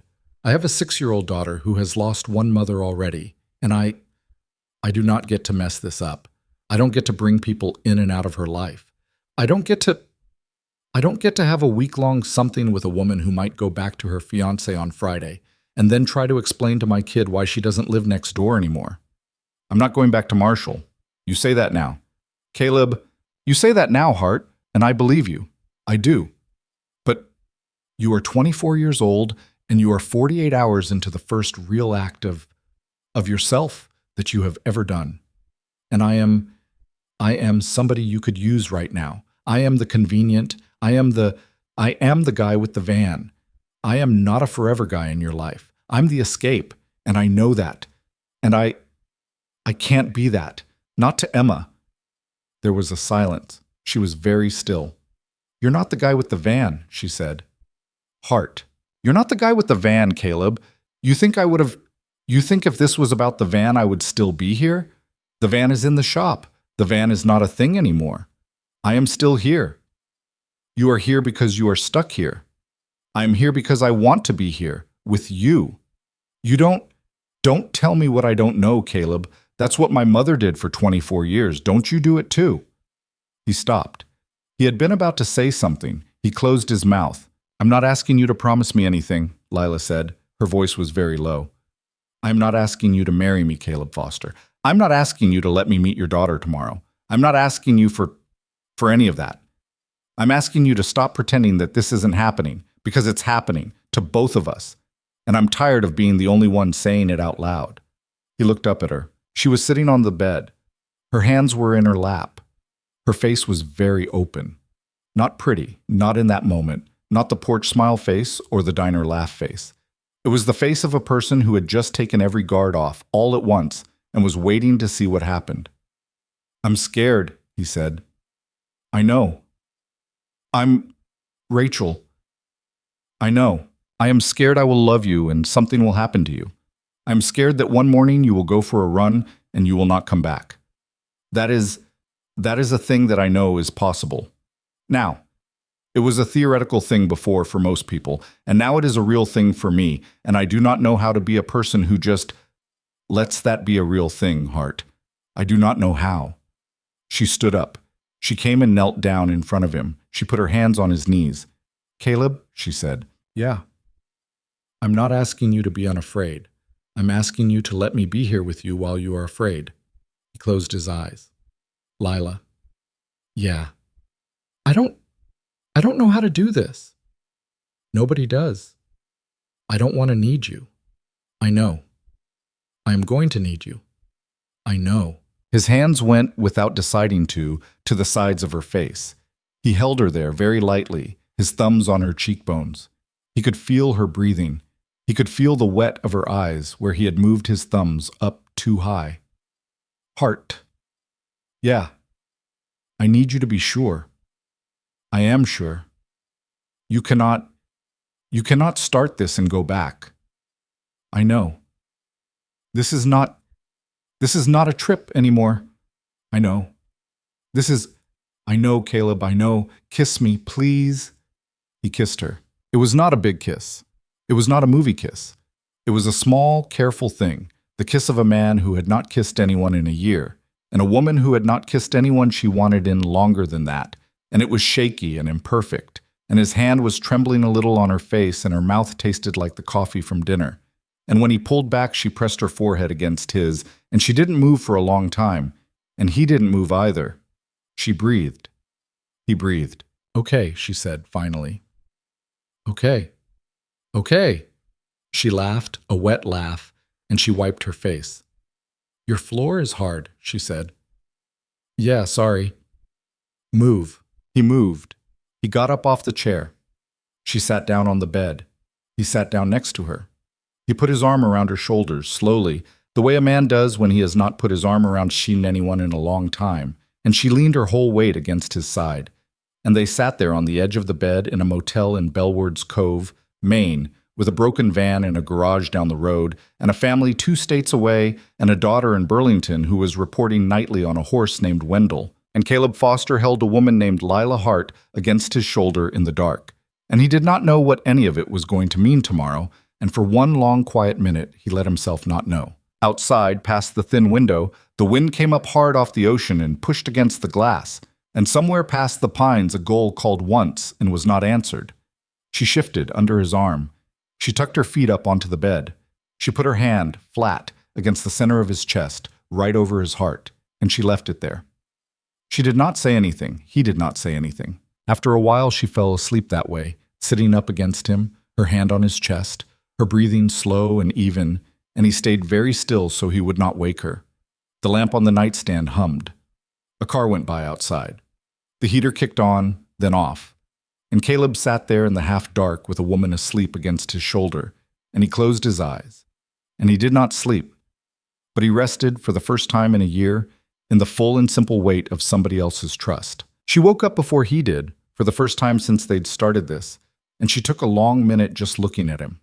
His jaw had gone slack in sleep. There was a piece of hair falling across his forehead that he would have smoothed down if he were awake.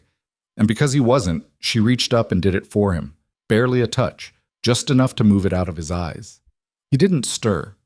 She sat up slow and careful, and she slid out from under his arm, and she went to the bathroom, and she looked at herself in the mirror for a long time, and what she saw there was a woman she hadn't been yesterday. She brushed her teeth. She washed her face with the thin motel soap that smelled like nothing. She pulled her hair back.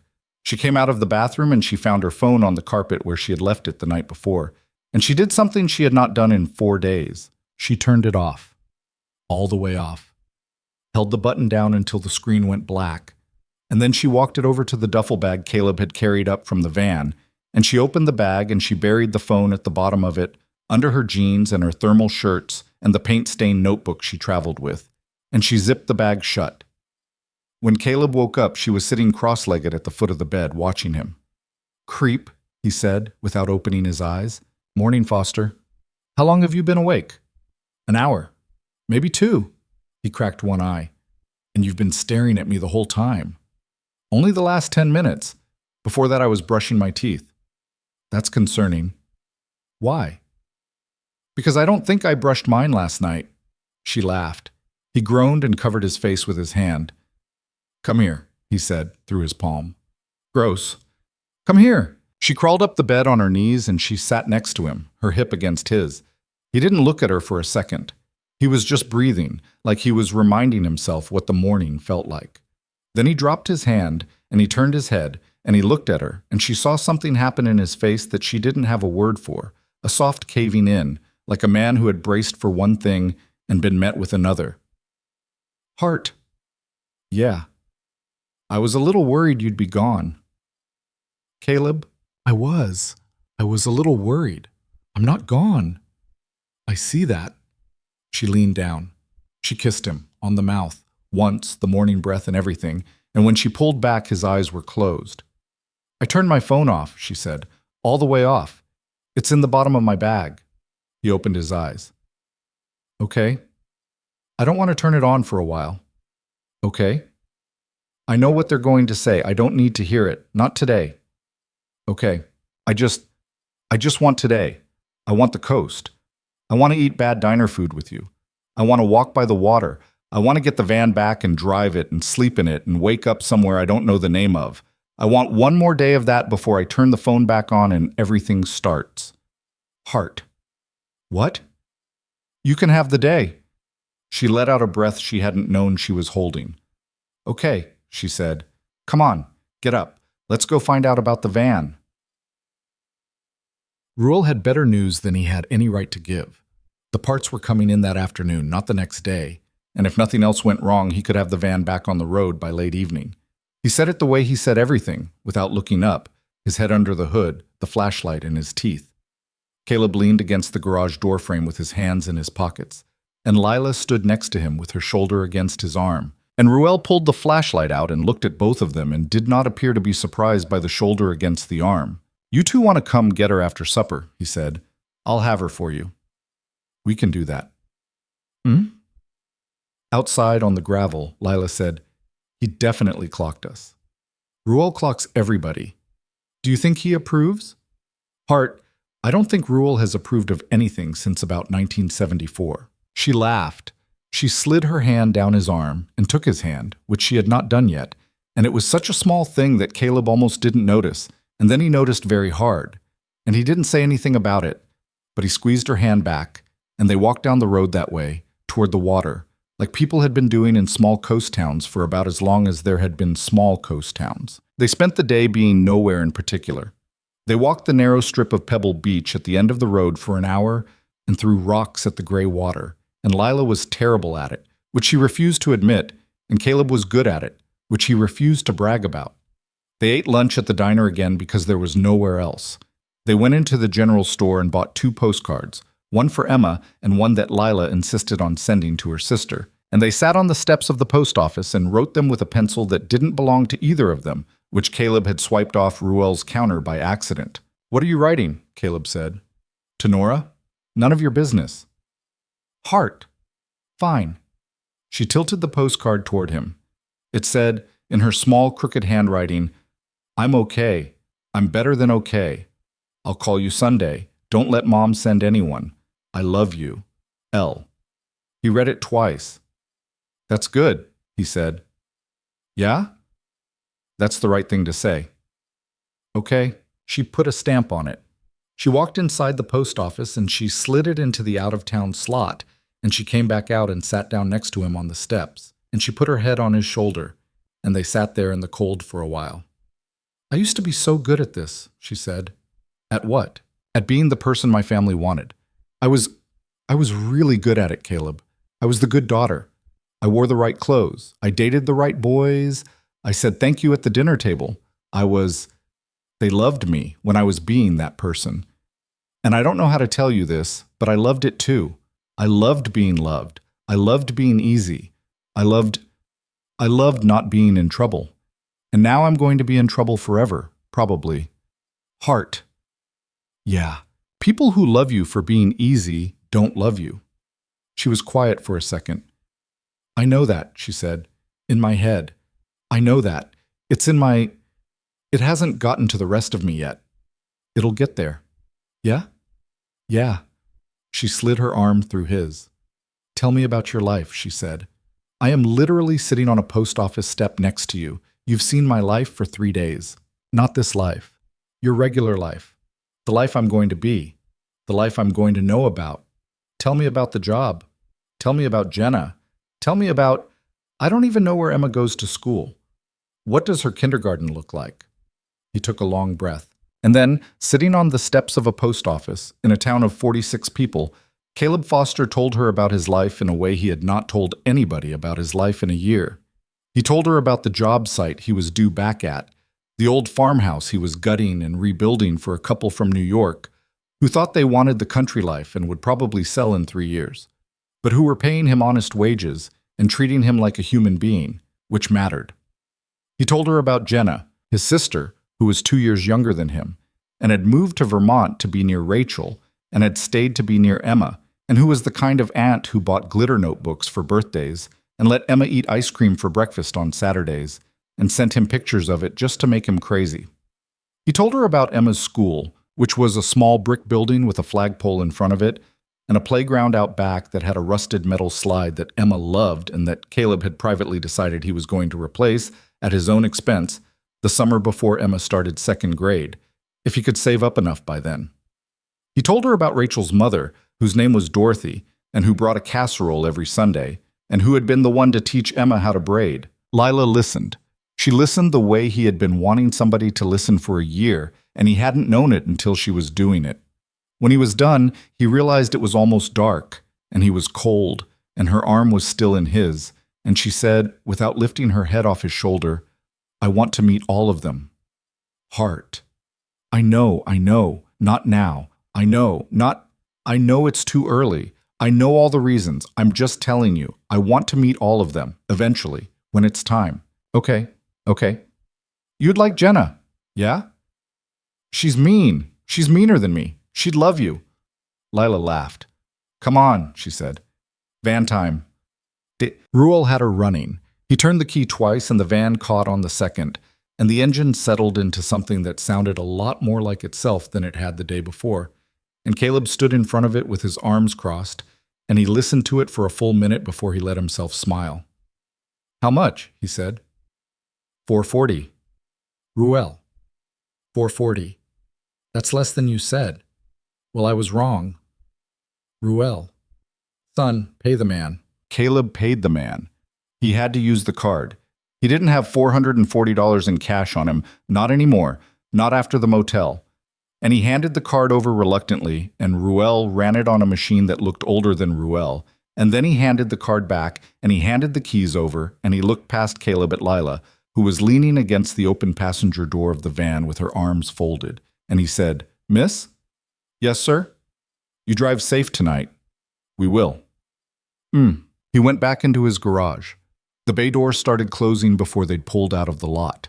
Caleb turned the key, and they were on the road again, and the van was running, and the sun had already gone, but there was still a last gray thread of light low on the water.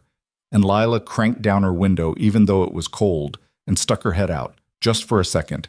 And when she pulled it back in, her hair was a mess, and she was laughing, and she said, I love this stupid van. Don't jinx it. She can hear me. She knows I love her. Don't you, baby? Hart, do not talk to my van like that. She is a respectable vehicle. She's a slut, Caleb. She just slept with 4 men in a garage. He laughed so hard he had to slow down. Lila was clutching her stomach.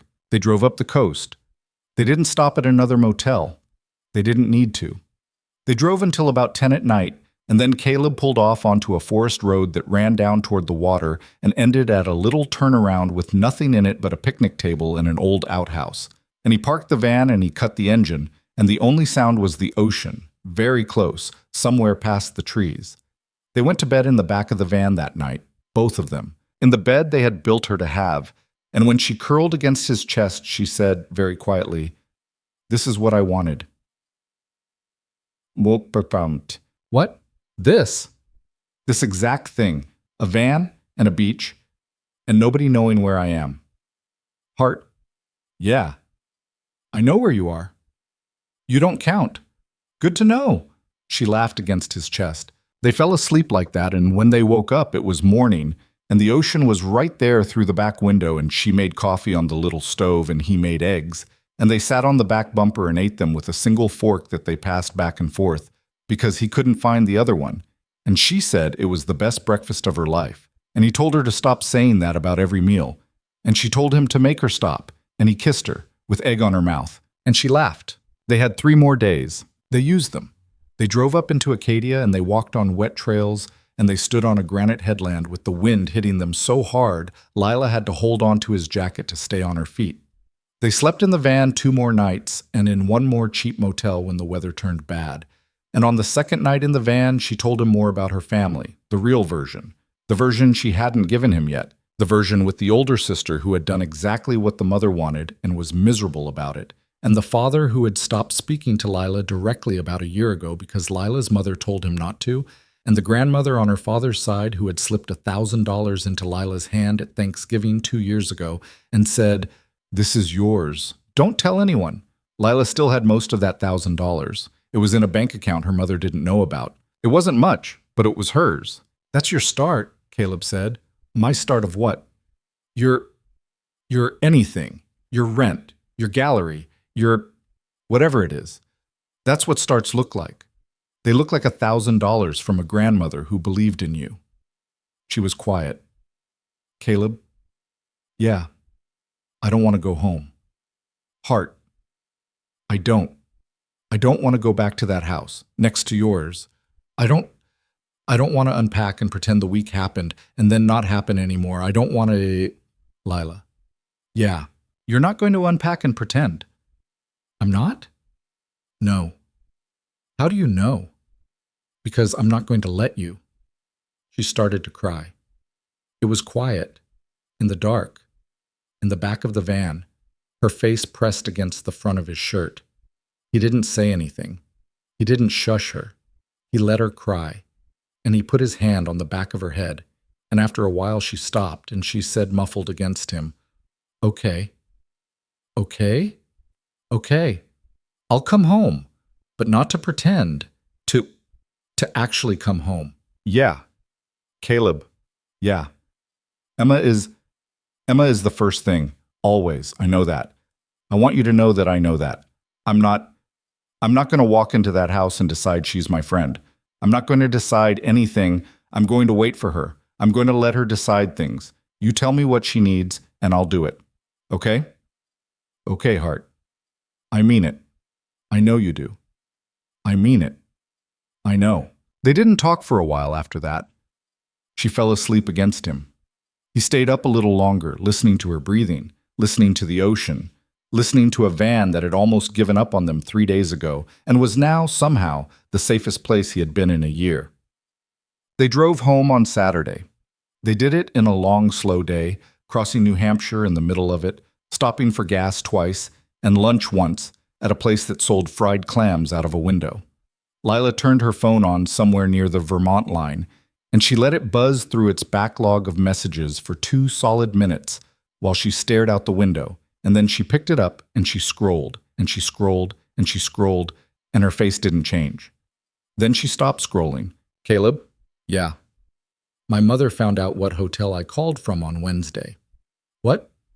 "I don't know how, but she knows. She sent my sister a text 3 hours ago. Nora says they're driving up. My mother and Marshall. They're driving up to my house." "When?" "They left this morning. Nora said, they're going to be at my place tonight. Tomorrow. Latest." Caleb's hands tightened on the wheel. He forced them loose. "Okay," he said. "Okay? Okay? Then we get home before they do." "Caleb." "Hart, it's going to be okay. It's going to be okay. You don't know my mother." "You're right. I don't. I know you, though." She looked at him. "I know you," he said, "and I know what you've done this week, and I know what it cost you to do it, and I know you are not going to get in a car with that man and drive away from me on your own front lawn. So breathe, Hart. Breathe. We'll be home in 3 hours, and we'll meet them together." She didn't answer for a long time. Then she said, "Together. Together." She reached across the cab and she put her hand on his thigh, just flat, just there, and she left it there. And she looked out the windshield at the road ahead of them, and she said, very quietly, so quietly he almost didn't hear her, "Okay." They made it home before dark. The house was exactly the way he had left it. The porch light was on because Jenna had been coming in to water the plants, and his truck was still in the driveway where he'd parked it before getting into the van, and Lila's place next door was dark. There was no other car. Not yet. Not yet. He cut the engine. He sat there for a second with his hand still on the wheel. Lila was looking at her house through the passenger window. "I don't want to go in there," she said. "You don't have to. I don't want to be in there when they pull up." "Then don't be." She turned her head. "Your place?" she said. "My place." She nodded. They got out. He got her duffel out of the back, and his own, and they walked across the little strip of grass between their houses, the same strip where she had walked barefoot in wool socks 8 days ago, and he unlocked his front door with his own key for the first time in a week, and he held the door open, and Lila Hart walked into Caleb Foster's house for the first time in the 8 months she had lived next door to it. She stopped in the entryway. She looked at the wall. There was a photo on it. Emma at 4, on Rachel's shoulders, both of them laughing, Rachel's hair caught in the wind. Lila didn't say anything. She reached out, very carefully, and she touched the frame. Just the edge, just with 2 fingers. Then she dropped her hand. "She was beautiful," she said. "Yeah." "Caleb." "Yeah." I'm glad she was." He didn't trust his voice for a second. "Me too," he said eventually. She turned. She put her forehead against his shoulder. They stood like that in the entryway of his house until headlights swept across the front window, slow, a car pulling up to the curb next door, and both of them went still at the same time. and Lila lifted her head, and her face was set, and she took a breath like a person walking out onto a stage, and she said, "Okay, let's go." Caleb took her hand. "Together," he said, "together." And they walked out of his house, onto the porch, into the cold November evening, and down the 2 wooden steps to the front walk, and they stood there in the yard in the light from a stranger's headlights, side by side, waiting for a car door to open. The car was a black SUV, the kind of vehicle that did not belong on a residential street in a small Vermont town in November, and the first person out of it was not Marshall, the way Caleb had expected, but Lila's mother. She stepped down out of the passenger seat in a camel coat and leather boots that had never once been dirty, and she pulled her gloves on with the kind of precision that told you she had been rehearsing this scene in her head for the whole 6-hour drive from Greenwich. The driver's door opened next. Marshall got out. He was exactly the way Lila had described him, tall, clean-shaven, expensive-looking in a way that said nothing about him and a lot about his tailor. And he did not slam the door behind him, which somehow made it worse. Lila's mother saw Caleb first. Her eyes went to him and moved down him, boots to hairline, and her mouth did something that was not a smile. "You," she said. "Evening, ma'am." "Is that... Excuse me. Are you the neighbor?" "I am." "I see." Marshall had come up behind her. He did not look at Caleb. He looked at Lila. "Lila?" "Marshall, you're coming home." "No." He said it again, like she hadn't heard him. "Lila, you're coming home. Your mother and I have been... We have been very patient. We have been extraordinarily patient, but this has gone on long enough." "Marshall, I'm not coming home." "Lila, sweetheart, don't. You've made your point." "I haven't made a point, Marshall. This isn't a point. This is my life." Her mother stepped in front of Marshall, which was the thing she had come to do, really, the thing Marshall was there as a prop for. She looked at her daughter across 6 feet of frozen grass, and she said, in the low, tight voice she used when she was about to cut someone open, "Lila, get in the car." "No." "Lila Catherine." "No, Mom." "You are embarrassing yourself." "I don't care." "You are embarrassing me." "I know. You are standing in a yard in Vermont next to a man I have never met. His name is Caleb. I don't care what his name is." "Yeah," Lila said. "I know." Something in her voice shifted right then, and Caleb felt it beside him, the way you feel the weather change a second before the rain. It was very quiet. It was the voice of a person who had stopped trying to be understood. "Mommy," Lila said, "I am not coming home. Not tonight. Not tomorrow. Not in January. I am not marrying Marshall. I was never going to marry Marshall. I have been trying to tell you that for 2 years in every way I knew how, and you didn't hear me, and I stopped trying to make you. I'm going to live here. I'm going to paint. I'm going to work at the gallery in town, which I called yesterday from a motel in Maine, and they said yes. I'm going to be a person you don't understand, and you are going to have to decide whether you still love me when I am a person you don't understand, because I'm not going to be the other kind anymore. Not for you, not for Dad, not for anyone." Her mother's face had gone very white. "Lila, I love you, Mom. Lila, I love you. I am telling you I love you. And I am telling you I am not getting in that car." Marshall took a step forward. He said, "Lila, be reasonable." And Caleb, who had not said a word, moved his body about 6 inches. That was all he did. He didn't raise a hand, he didn't say anything, he just shifted his weight so that he was, without making a point of it, between Marshall and Lila, and Marshall stopped because that was what men like Marshall did when somebody like Caleb moved. "Don't," Caleb said quietly. Marshall looked at him, really looked, for the first time. "Excuse me. Don't walk toward her." I don't care what you were. Don't walk toward her." Marshall's jaw set. "This is none of your business. She's standing next to me in my yard. It's a little bit my business. Lila, Marshall." It was her voice now, not his. Marshall looked back at her. "Marshall, listen to me. I am not in love with you. I was never in love with you. And I am sorry for that. I am really sorry. Because you are not a bad person, and you did not deserve 2 years of a woman who was lying to you." But you did not deserve 2 years of a lie, and I did not deserve 2 years of pretending, and neither of us is going to get those years back.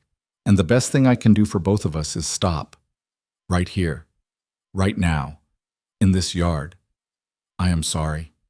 I am sorry, Marshall. I am. He stood there. His hands were in the pockets of his coat. He was looking at her, and something in his face was moving. And Caleb, who had been ready for a lot of things, was not ready for the thing that actually happened next, which was that Marshall nodded. Just once. A small, sharp nod. All right, he said. Marshall.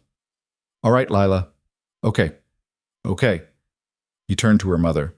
Catherine, get in the car. Marshall. Catherine, I'm not doing this. We're not doing this. She said no. She said no 5 different ways in 2 minutes. I'm not standing in a yard in Vermont arguing with a woman who doesn't want to marry me. Get in the car. Her mother's mouth opened, closed, opened again. Marshall, she is having a... This is a... Catherine. She is... Catherine, get in the car, or I'm leaving without you. He didn't raise his voice. He didn't need to. He walked around the front of the SUV and he opened the driver's door and he stood there waiting. And Caleb realized with a small, surprised kind of respect that Marshall was not the villain in this story. He was a man who had been told yes by a woman who'd meant no, and who had just maybe for the first time in his life heard the no, and he was choosing not to be a man who didn't. Lila's mother stood there for a long moment. She looked at her daughter. Lila, she said, if you do this, Mom, if you do this, I know, Mom, I know what you're going to say. I've heard it. I heard it on the phone. I'll hear it every Christmas if you want me to, but I'm still not going to get in the car. Her mother closed her mouth. The camel coat moved very slightly around her shoulders. She turned. She walked to the SUV with her back very straight, and she got in the passenger side. And she did not look at Lila again, and Marshall got in the driver's seat, and he started the car and he backed out of the driveway, and the headlights swung, and they were gone. It was very quiet. Somewhere down the street, a dog barked once. Lila was breathing like a person who had just run up a flight of stairs. Caleb put his arm around her shoulders. She turned into him. She pressed her face against the front of his jacket. She did not cry. He had thought she would. He had braced for it. She just stood there, with her face against him, breathing, and he stood there and let her breathe, and after a long time she said into his chest, I thought that was going to be worse. Yeah, I don't know what I thought. I thought I don't know. He surprised me too. Me too. Heart. Yeah. You did it. Yeah. You did that. Yeah. She pulled back enough to look up at him. I have no mother, she said. As of right now, I have no mother. You have a sister. Yeah. You have a grandmother. Yeah. You have me. She smiled. It was a wet smile, exhausted, but it was real. I have you. You have Emma, when she's ready, when you're ready. I know. Come inside, it's freezing. She nodded. She let him walk her back up the steps and into the house. And when he closed the door behind them, the warm air hit her, and she started shaking, the kind of shaking that happens after, not during. And he sat her down on the couch, and he pulled the blanket off the back of it and wrapped it around her, and he went to the kitchen and put the kettle on. And when he came back with tea, she was curled up with her knees to her chest and her head back against the cushion and her eyes closed. She said without opening them, I want to go get Emma tomorrow. Tomorrow? With you. If you're going, I'll stay in the car. I won't come in. I want to be there. When you get her, I want to see her run out to you. I just want to see it. I don't need her to see me. He set the mug on the coffee table. He sat down next to her. Okay, he said. She opened her eyes. Yeah? Yeah. Okay, see, Joe. She stayed in the car the next day, like she'd said. Jenna's place was a little yellow house outside Burlington with a crooked front walk and a wind chime made of spoons. And when Caleb pulled up, Emma came tearing out of the door in a jacket that wasn't zipped and her boots on the wrong feet. And she hit him at a full run. And he picked her up and spun her around. And over her shoulder, he could see Lila in the passenger seat of his truck, watching, her hand pressed flat against her own mouth. He carried Emma back to the truck. He said, Em, there's somebody I want you to say hi to."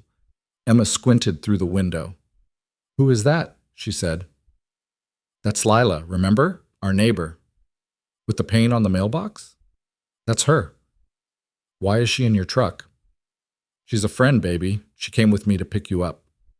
Emma considered this for about 3 seconds, which was how long Emma considered anything. Then she said, "Hi, Lila," through the glass. Lila rolled the window down slowly, like a person who was afraid to break something. "Hi, Emma. I like your earring. Thank you. You have paint on your hand." "I know. Why?" "Because I'm a bad painter." Emma laughed. It was the big, real Emma laugh, the one that came up from her stomach, and Caleb felt something open up in his chest that he had forgotten could open. Lila heard it, and she smiled at the little girl through the window, and she did not try to do anything more than that. She didn't offer a hand. She didn't ask for a hug. She just smiled, and she told Emma her earring was nice too, and she let Emma go back to talking to her father about the horse named Wendell, who had, apparently, finally learned to turn left. That was the whole first meeting. It took 90 seconds. And in the weeks that followed, that was how Lila did it, every single time. She let Emma come to her. She let Emma ask the questions. She answered them honestly. When Emma asked her if she was Caleb's girlfriend, Lila said yes, because Caleb had told her to. Because Caleb had decided that he was not going to lie to his daughter about his life. Not ever again. When Emma asked her if she was going to live with them, Lila said, "Not yet. Someday maybe, if that's okay with you." Emma had thought about it, seriously, the way Emma thought about everything, and she had said, "I think that would be okay, but you have to not burn the grilled cheese." Lila had sworn, solemnly, to never burn the grilled cheese. She kept that promise, mostly. But winter came. Lila took the job at the gallery, which was a small one on Main Street that sold local work and also, somehow, kept the lights on. She moved her paintings one by one out of the little rented house next door. She did not move into Caleb's house right away. She stayed next door for almost 4 months because Caleb wanted her to have her own door to close, and because Lila wanted to prove to herself that she could pay her own rent, and because Emma was 6 and deserved a gradual thing, not a sudden one. By March, she was spending most nights at Caleb's anyway, and by April, the little house next door was more of a studio than a home. And by the time the lilacs came up in May, Lila Hart had a drawer in Caleb Foster's dresser and a toothbrush in Caleb Foster's bathroom, and a small framed drawing by a 6-year-old girl on Caleb Foster's fridge that said, in pink crayon, "Family," and had 3 stick figures and a van. Nora came up once, in February. She sat on Caleb's couch, and she cried for an hour, and she ate 3 pieces of pie, and she said, before she left, "I'm going to figure out how to do what you did. I don't know how long it'll take me, but I'm going to." Lila had held her hands and said, "Take as long as you need. I'm here when you're ready." It would be 2 more years before Nora did it. But she did it. Her mother never called. Not at Christmas. Not at Lila's birthday. Not when Lila's grandmother died the following spring, which was how Lila found out from a lawyer that her grandmother had left her $20,000 in a trust the mother had never known about. Lila cried for a week over the grandmother. She used the money to buy into the gallery as a partner. Her name went up on the sign. She painted it herself. She got paint on her hands. She had, she said, never been happier. One evening in late summer, almost a year after the trip, Caleb came home from the job site and found Emma and Lila in the driveway. Emma was 7 now, and taller than she had been, and she had a smear of something on her cheek that was probably jam. Lila was standing next to the van, which they had kept, and which they drove every July up the same coast, the same Maine, the same Ruel, who was still alive and still grumpy, and now knew all 3 of them by name. Emma ran to him. He caught her. "Dad." "Em." "Lila is teaching me how to paint a van." "A whole van." "A little van, on paper. But when I am a grown-up, she is going to teach me to paint a real van." "Oh, is she?" "She said when I am 10. 10, huh? She said maybe 9 if I'm very good." "Hart, we do not bribe the child." Lila came over, wiping her hands on a rag. She kissed him, quick, on the mouth, the way she did now. the way that had stopped being a thing that surprised him about 6 months ago and had started being a thing that was simply true about his life. "I'm not bribing her," she said. "I'm incentivizing her artistic development. That's a bribe. That's a scholarship." Emma wriggled down and ran back to her paper, and Caleb stood in the driveway with his arm around Lila's waist, and he looked at the two of them, and he looked at the van that had broken down in Maine and been fixed by an old man in a coverall, and he looked at the house he had lived in with a dead woman and was now living in with a living one, and he thought about the year he had spent before Lila came out on her porch in a pair of socks with a hole in the heel, and he thought about the year he had spent after. He thought about what he would tell somebody about all of it if somebody asked him, which nobody had. He would tell them that he had been wrong for a long time about what love was. He had thought, after Rachel, that love was a thing you had once and then mourned. He had thought that the second half of his life was supposed to be quiet and responsible and alone, and that was what being a good father meant, and that was what loving Rachel meant, and that was what surviving meant. He had thought that hope was a dangerous thing to let back in the house, because the house had a child in it, and the child had already lost enough. He would tell them he had been wrong. He would tell them that hope was not the dangerous thing. The dangerous thing was deciding ahead of time that you were done. The dangerous thing was mistaking the grief for the ceiling.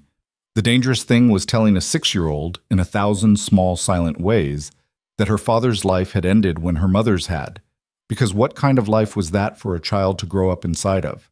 He would tell them that the best thing he ever did for Emma was not stay small for her, was not stay frozen, was let a woman in his flannel shirt get in the van that morning when every sensible part of him said, "Don't." He would tell them that the road did not save him. A road could not save anybody. What saved him was sitting on the steps of a post office in Bellward's Cove with a woman who asked him his wife's name before anything else. What saved him was a little girl who wrote reports at the dinner table, and an old mechanic who said, "Go take care of the girl," and a sister-in-law who kept bringing casseroles, and a young woman who had stood in a grocery store and realized she was allowed to want her own life. He would tell them that the people who tell you to come home are not always the people who love you, and sometimes the person who loves you is a stranger on a porch in wool socks with a hole in the heel, who has no idea yet that she loves you, and you have no idea yet that you love her, and the two of you are about to find out together, in the ugly human way people find things out, with broken vans and bad coffee and a phone at the bottom of a bag. He would tell them that he had not known, on the morning he started the van, that he was driving toward a family. He had thought he was driving away from his life. That was the thing. That had been the whole idea. One last escape before the job started. 1 week of quiet. He had built the van in the shed to be a place he could be alone in. Instead, he had built it to find them in. In the driveway, Emma was singing something under her breath. Lila was laughing at her. The summer light was coming down gold across the side of the house, catching in Lila's hair, catching on the dented chrome of the van, catching on the small muddy handprint his daughter had left on the driver's side door last weekend and that he had not washed off, and would not, probably, for a while. He pulled Lila a little closer against him. "You okay, Foster?" she said. "Yeah." "Yeah?" "Yeah, Hart. What are you thinking about?" He looked at her. He thought about the morning, the first morning, the sock with the hole, the coffee mug, the joke that hadn't been a joke. He thought about how close he had come to not saying it, how close they both had come to being two people who waved at each other over a fence for another 8 months, and then another 8 months, and then a lifetime, who never knew what they could have been to each other. He thought about how life mostly does go that way. Most of the time, the person on the porch never says the thing. Most of the time, the van pulls out alone. "Nothing," he said. "I'm just glad we did it." "Did what?" "Started the van." She laughed. She didn't ask him to explain. She didn't have to. "Me too, Caleb," she said. "Me too." Emma yelled that her painting was done, and they both had to come see it right now. And Caleb let go of Lila's waist, and they walked together across the driveway, in the gold light, toward the little girl with jam on her face and a piece of paper held up in both hands, and the van sat behind them in the grass, quiet, its work mostly done.